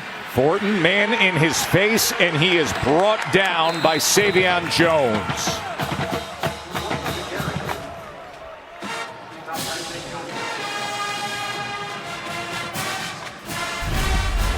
I mean, just a really good job here by Savion Jones, working in one-on-one against Bo Limmer, number 55. Perkins coming around the edge, kind of forces Fortin to step up and move to his right, and he falls right into the pressure of Savion Jones. Fourth sack for LSU this afternoon. I would have an answer for number 40 on the left side of the screen. This guy is a nightmare. Well, he can't sack you if we're in commercial break. That's the good news for Arkansas. It's the end of the third quarter. But he has been everywhere for LSU. Harold Perkins menacing Malik Hornsby. And then Booty with the reception to set up Williams with the touchdown. And it's a 10-point LSU lead as we head to the fourth.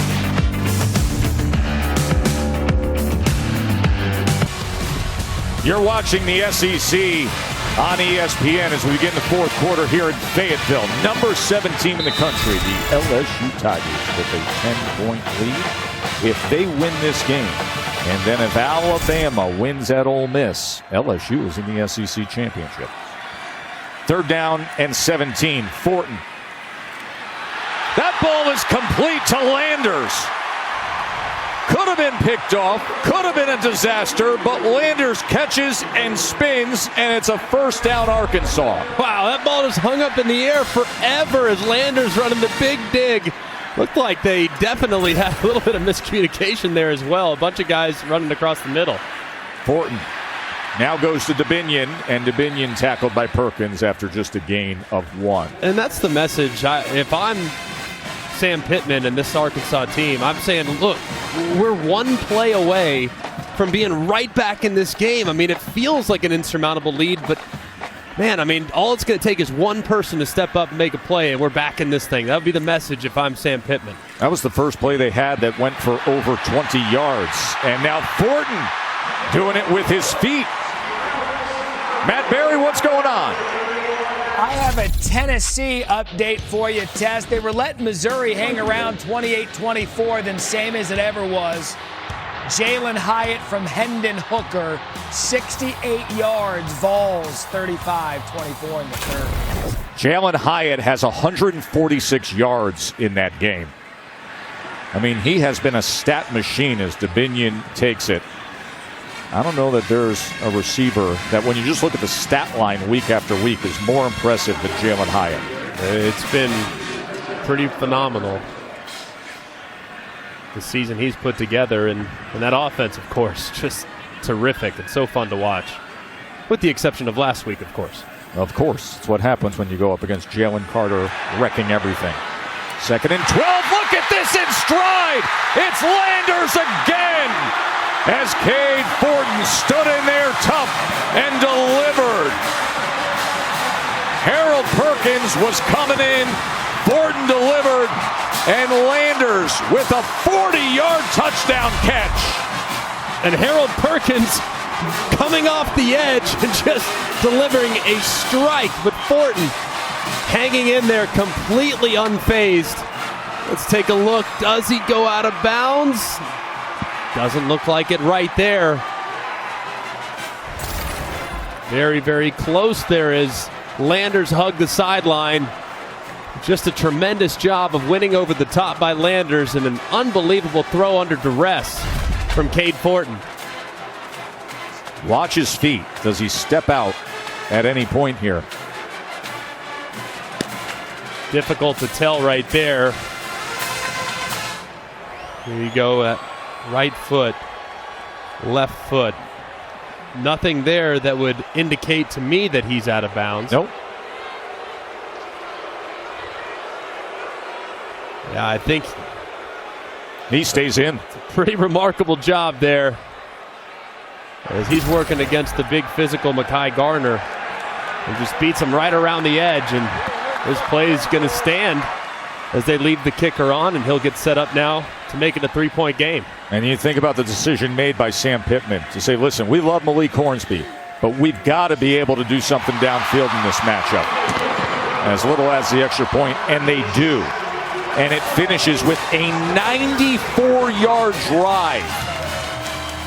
Cade Fortin steps into this game, steps up, acts tough in the face of Harold Perkins, and delivers the touchdown strike. And we've got ourselves just a field goal game here in the fourth quarter.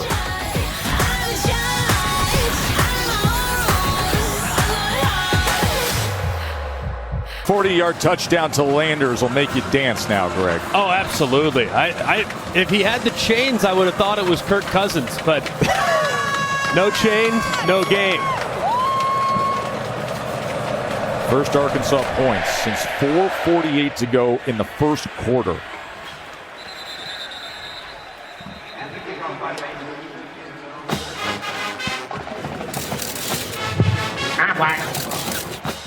Aflac trivia question. Brian Kelly, if he gets to the SEC championship game, be the fourth head coach to do so in his first season.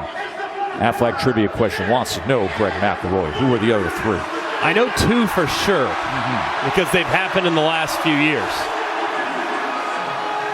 But the third one I'm not 100% sure on. That one is a little bit trickier.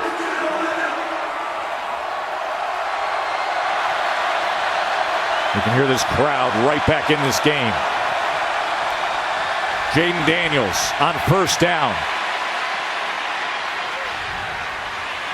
As he bounces off and gains a few yards there. All right, so recent years, obviously. Go ahead, throw them out there. Gus Malzahn in 2013 with Auburn. And then the other would be Jim McElwain in Florida in 2015. The other, Les Miles. Okay, I was 2005. 2005, okay. So after Saban left to go to the Miami Dolphins, he stepped in and took them to the SEC championship game. 4-yard run by Daniels, 2nd and 6. They got pressure. They run right into it with Josh Williams, and the extra effort from that offensive line still pushing ahead. Out to the 37-yard line, first down Tigers. Very nicely done there on the powerful run from Williams, and a great job of the LSU offensive line following the ball and getting that surge.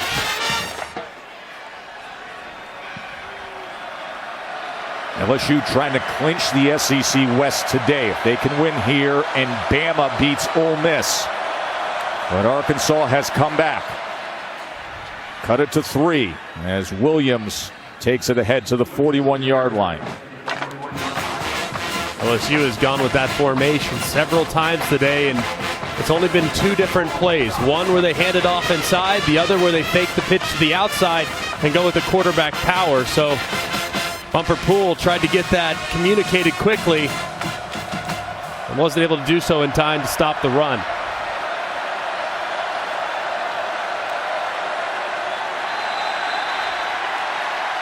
Entire left side started to drive block.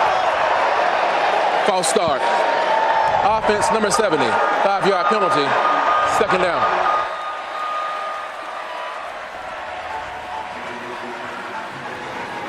Potentially big penalty there, taking them back to 2nd and 11. And this LSU offensive line, they've done a pretty good job in the run game today. But the throw game and the protection in particular has been a bit of a struggle. I mean, these are very athletic and active linebackers. So Drew Sanders and Chris Paul in there at the 2nd level, they've been able to consistently create a lot of problems for Jaden Daniels in the pass rush.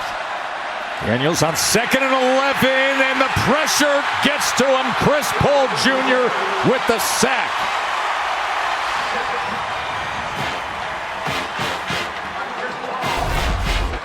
And it's been consistent all game long.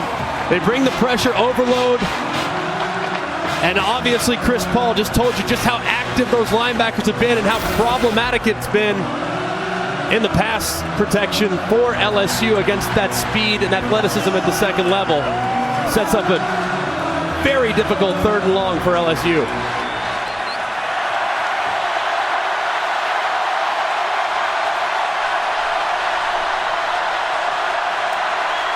3rd and 20. Daniels had no chance whatsoever. Sanders was tracking him right from the start. And then Jaden Johnson cleaned it up at the end. And now Arkansas is going to be getting the ball with under 10 minutes to play, only trailing by a field goal to the number 7 team in the country.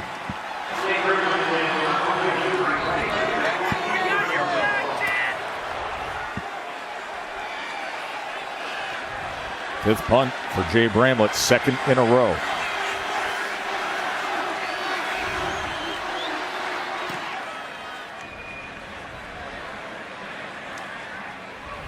Fair catch at about the 36-yard line.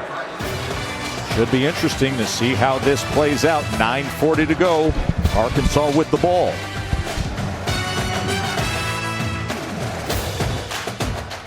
ESPN College Football is presented by Marathon. Get the most out of your drive.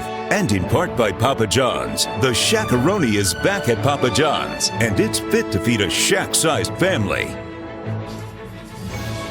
So thankful for all our veterans, their courage and their commitment to our country and on our crew. You saw Fred Cloud, Jonathan Dornick, 2 veterans who are with us every single week. SEC Conference Spotlight, Greg, is brought to you by T-Mobile. As you can see, Alabama, will they bounce back? And of course, LSU fans may be rooting for Alabama for the first time ever, because that's right. If Alabama knocks off Ole Miss and LSU hangs on here, then LSU officially punches their ticket to Atlanta. Well, right now, Ole Miss fans should be rooting for Cade Fortin, who's the number 3 quarterback who has come in and sparked things for Arkansas. That is incomplete. He was looking for Hazelwood.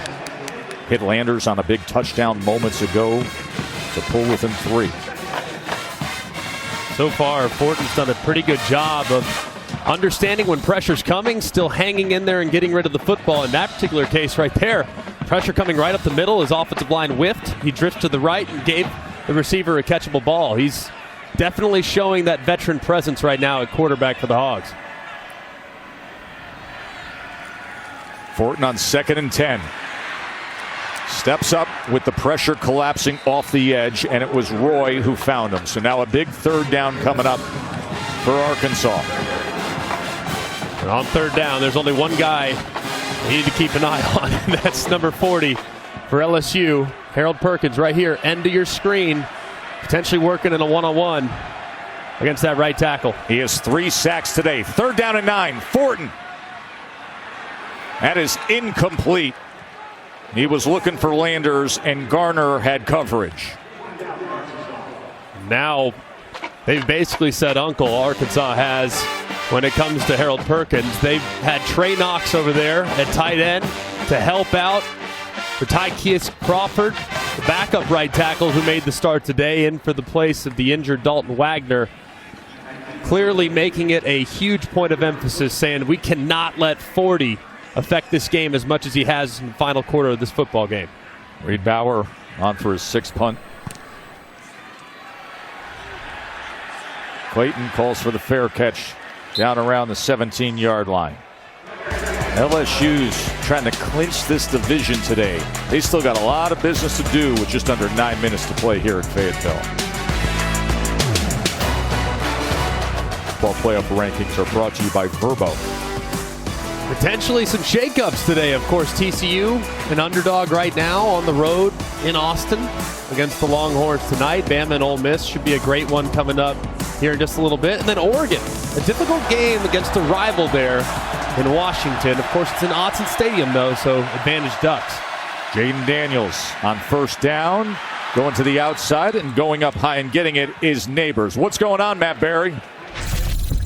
All right, Joe Tess, got an update for you here between Kentucky and Vanderbilt. Vanderbilt had the lead until Chris Rodriguez Jr. off the left side breaks through the tackles. Kentucky does not want to be the team that ends Vanderbilt's SEC losing streak. Right now they retake it 21-17. Good action there in Lexington. Josh Williams made the first man miss and then continues with that power running for 9 yards.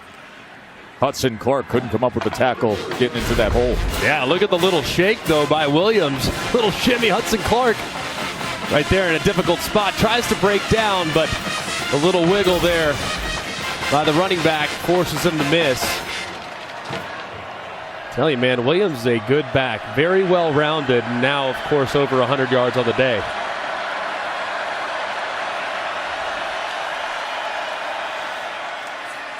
And on 2nd and 1, he's able to keep his balance and get out to the 48-yard line.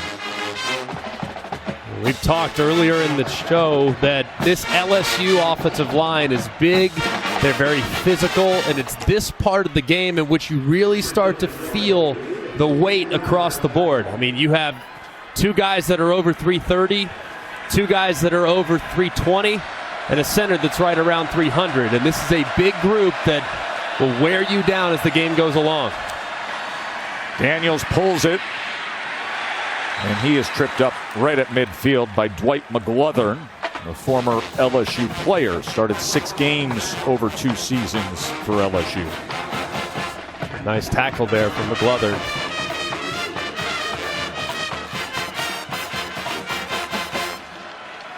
I expect you got to continue to just try to run the football if you're LSU, but you have a one-on-one right here up top if you choose to take advantage of what looks like it might be man coverage.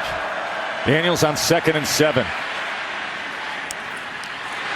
And that is incomplete, as Jeray Jenkins was well covered by Quincy McAdoo, the true freshman who started the year as a wide receiver, has been very effective as a corner. Yeah, really nicely done here. As you can see, McAdoo kind of squatting but watching man coverage all the way. It's a good job of breaking on it. That ball's in the air for a long time and not one that Jenkins could come up with. 3rd and 7.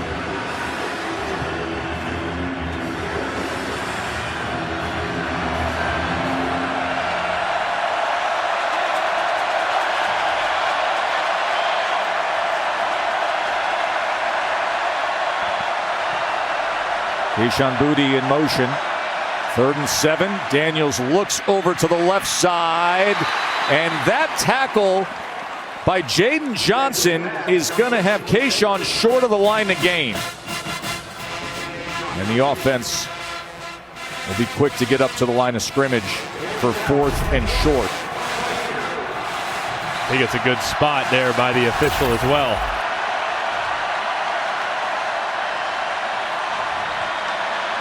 And apparently the official didn't agree. He went up there and moved it back. There, now they've split the difference as the umpire goes in and makes the adjustment. It's 4th and 1 no matter. 4th down and 1. LSU trying to stamp this victory. Josh Williams is short of it.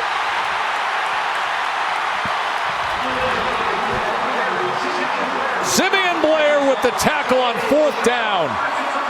And Arkansas will take over.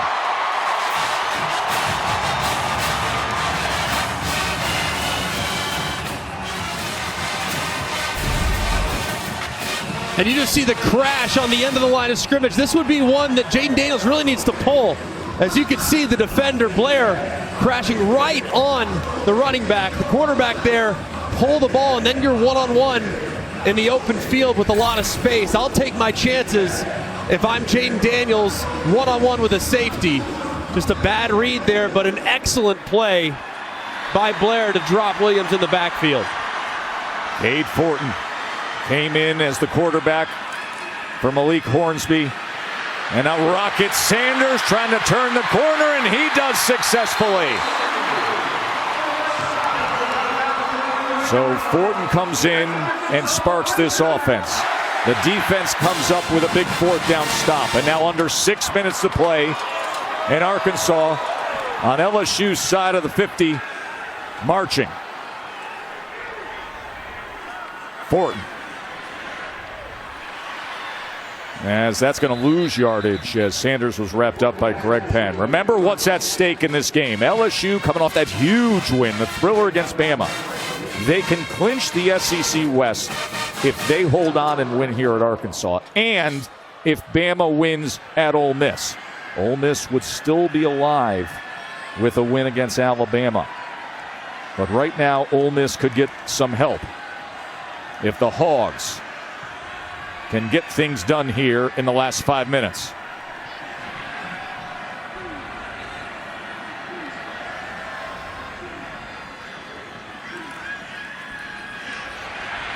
Sanders couldn't escape Baskerville.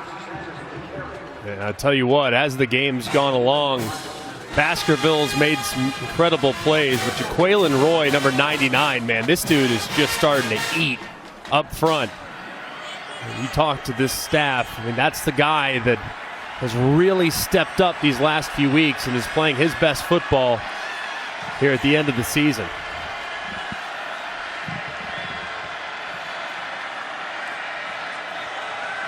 Third down and 10.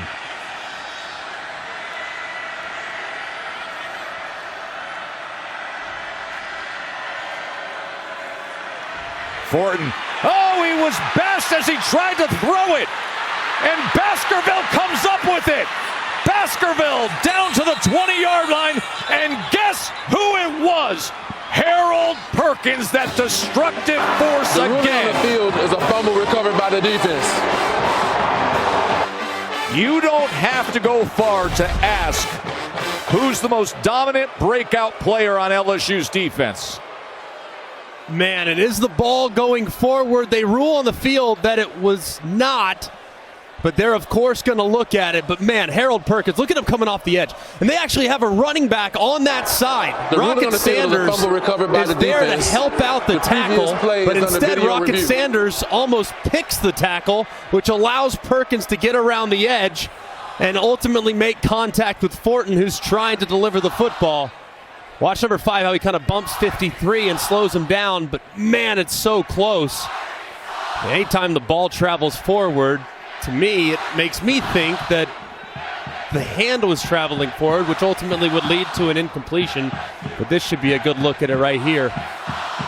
And right there, as you can see, looks like, man, is the hand moving forward as the ball is coming out.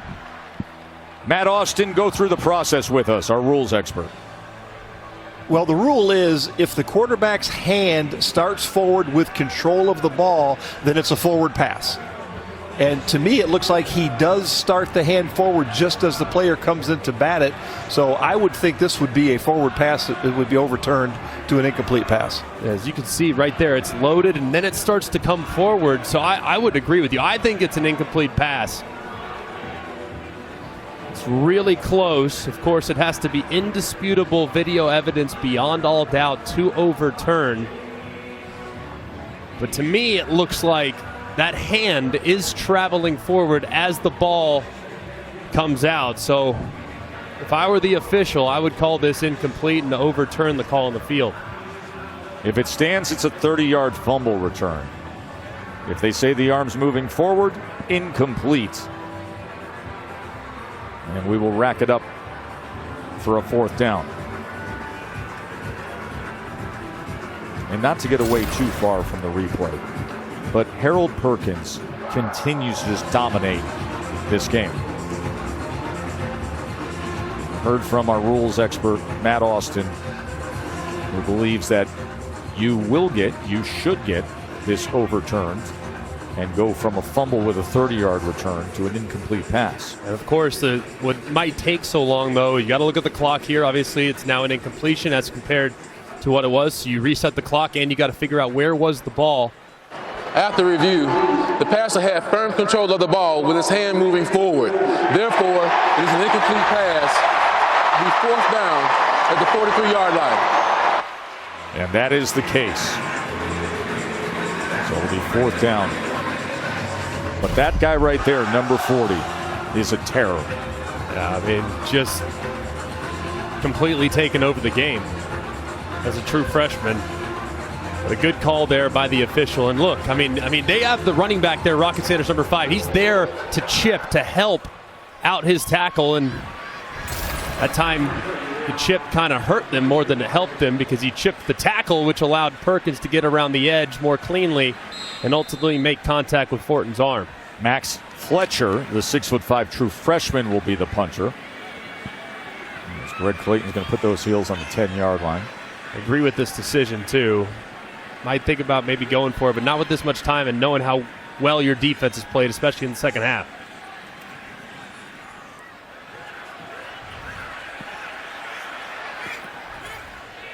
And that's going to settle down at about the 12-yard line.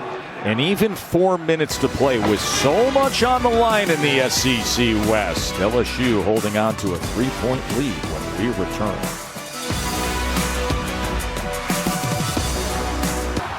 Hey, Greg, Tuesday is going to be fun, my man. State Farm Champions Classic. You got number 4 Kentucky, Michigan State at 7.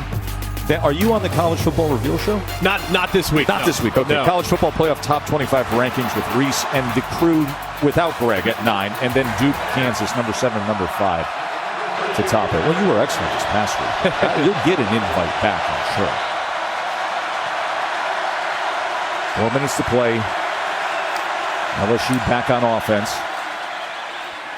Josh Williams is taken down at the 14-yard line by Stewart. Yes, it's cold here. They had an inch of snow on the field this morning, but if you're in that shade, you are feeling it. Temps were 36 at kickoff.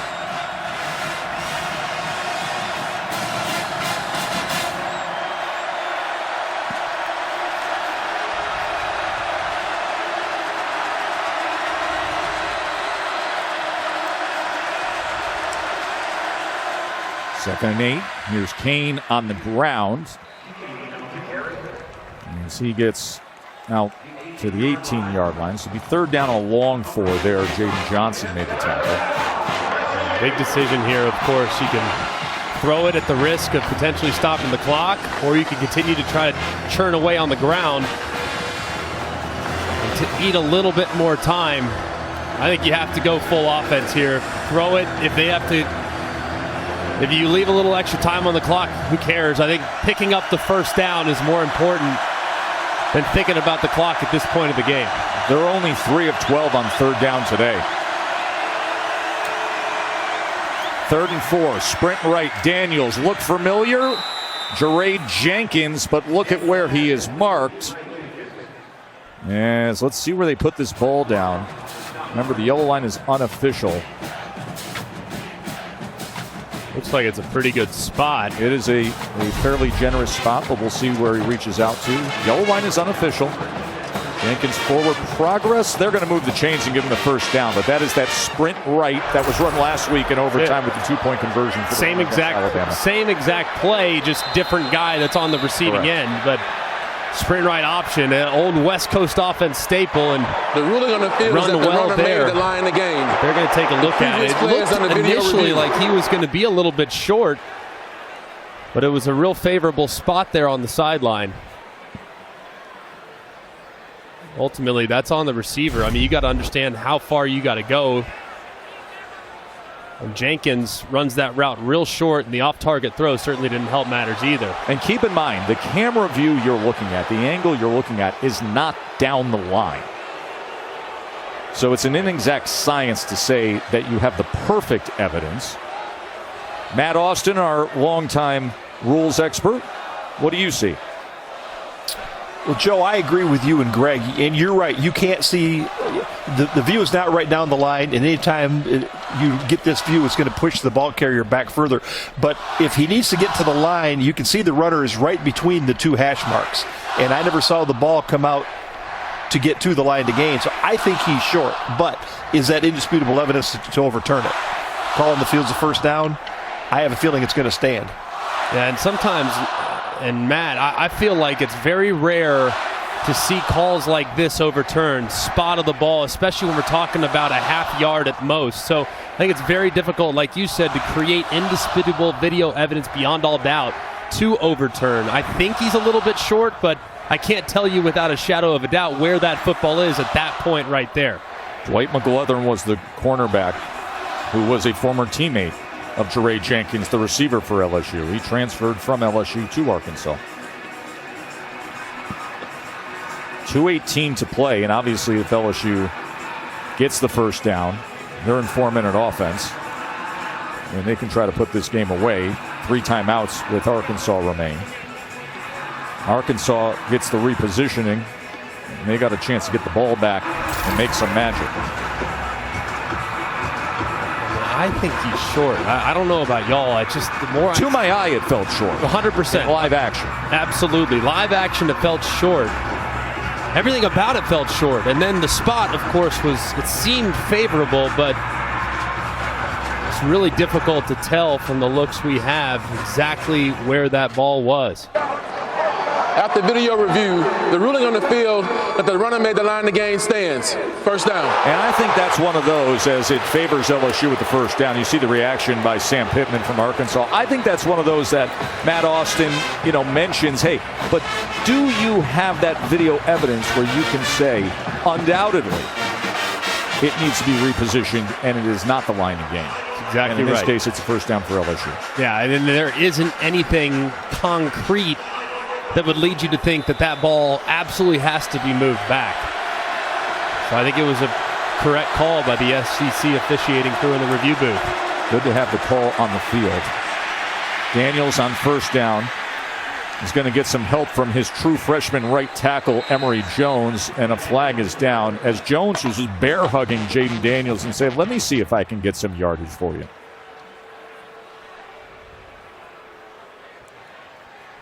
I think it might be aiding the runner, too, here, because it looked like Emory Jones was kind of picked up Jaden Daniels and kind of fell backwards for him, which gave him an extra 4 or 5 yards.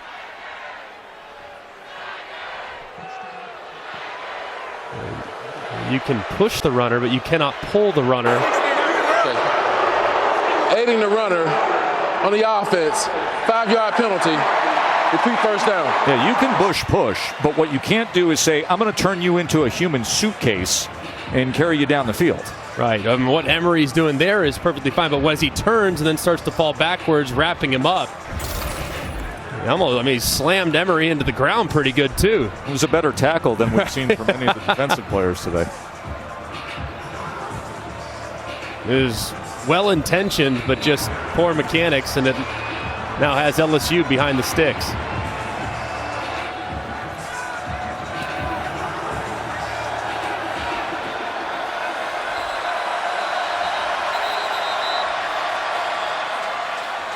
Well, the officials are running in to discuss things.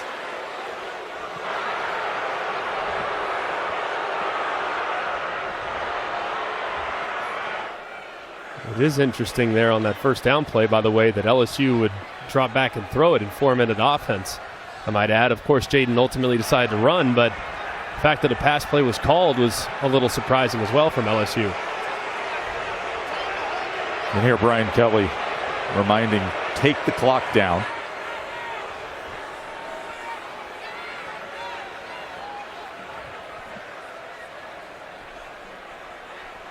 A week after the sensational 25-yard touchdown run in overtime and the game-winning 2-point conversion, it's been a little more of a challenge on the road, in the cold, here against this Arkansas defense.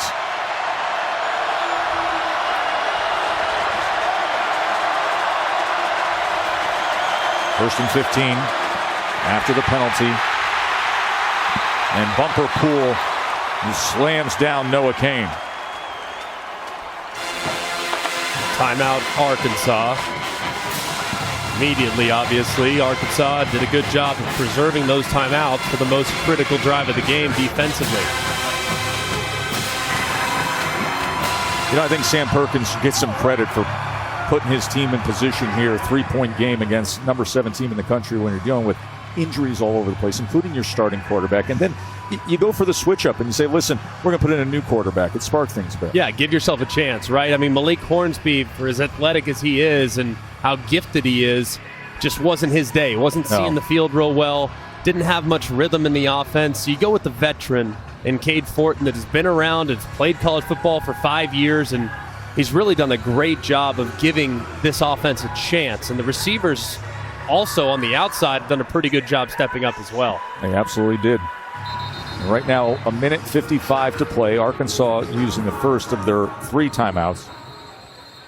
Been thoroughly impressed, too, with Arkansas's defense today. I mean, LSU, they're not exactly a juggernaut offensively, but they had been playing phenomenal football for the last 3 or 4 weeks offensively.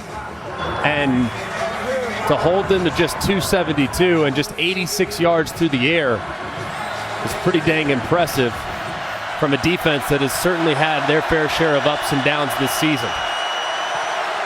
So off the Arkansas timeout. Jaden Daniels will keep it, spins, but cannot get free of Hudson Clark. Remember, 2 timeouts remaining for Arkansas, so they can manage things here, and they will use a timeout. So now a big 3rd down will come. Good job keying on Jaden Daniels here. They try to go with a little zone read wrap, and they're all over it. The Arkansas Razorback defenders. Jaden tried to get a little bit of a call there. I admire the effort. But no way the referee's going to throw it there. If I'm Mike Denbrock, no way I put it in the air right here. If anything, I spread them out. I go in 5 wide. I'd go in empty, and then I'd go with a quarterback draw here in 3rd and long. Let's see what the offensive coordinator for LSU opts to go with.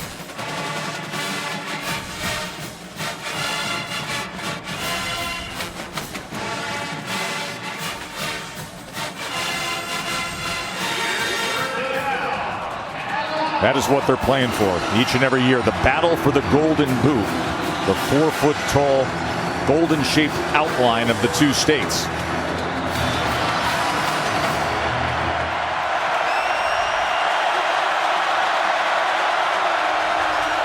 Arkansas can get the stop and use the timeout. Kane still going. Kane nearly gets it on 3rd and 14. What an effort there by Kane. I mean, just refusing to go down, and also give a little love to Mason Taylor as well, number 86, the hero last week. Just pushing as hard as he can, as that thing got dangerously close to the line to gain, and essentially putting this one on ice. And Arkansas, of course, uses their last timeout.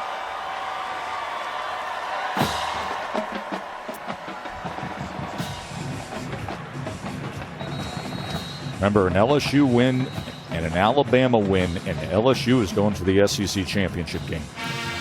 A reminder that tomorrow night at 8 Eastern on the SEC Network, it is True South, the latest episode. John T. Edge going to travel to Jackson, Mississippi, meet the locals, eat some great food, and of course always talk about the True South. That is tomorrow night at 8 Eastern on SEC Network. Fabulously produced show. Fortin wants his chance. Stevens, of course, is a weapon. He had an 82-yard punt return in the 4th quarter comeback earlier this year. Bramblett on to punt away with 1:43 to play.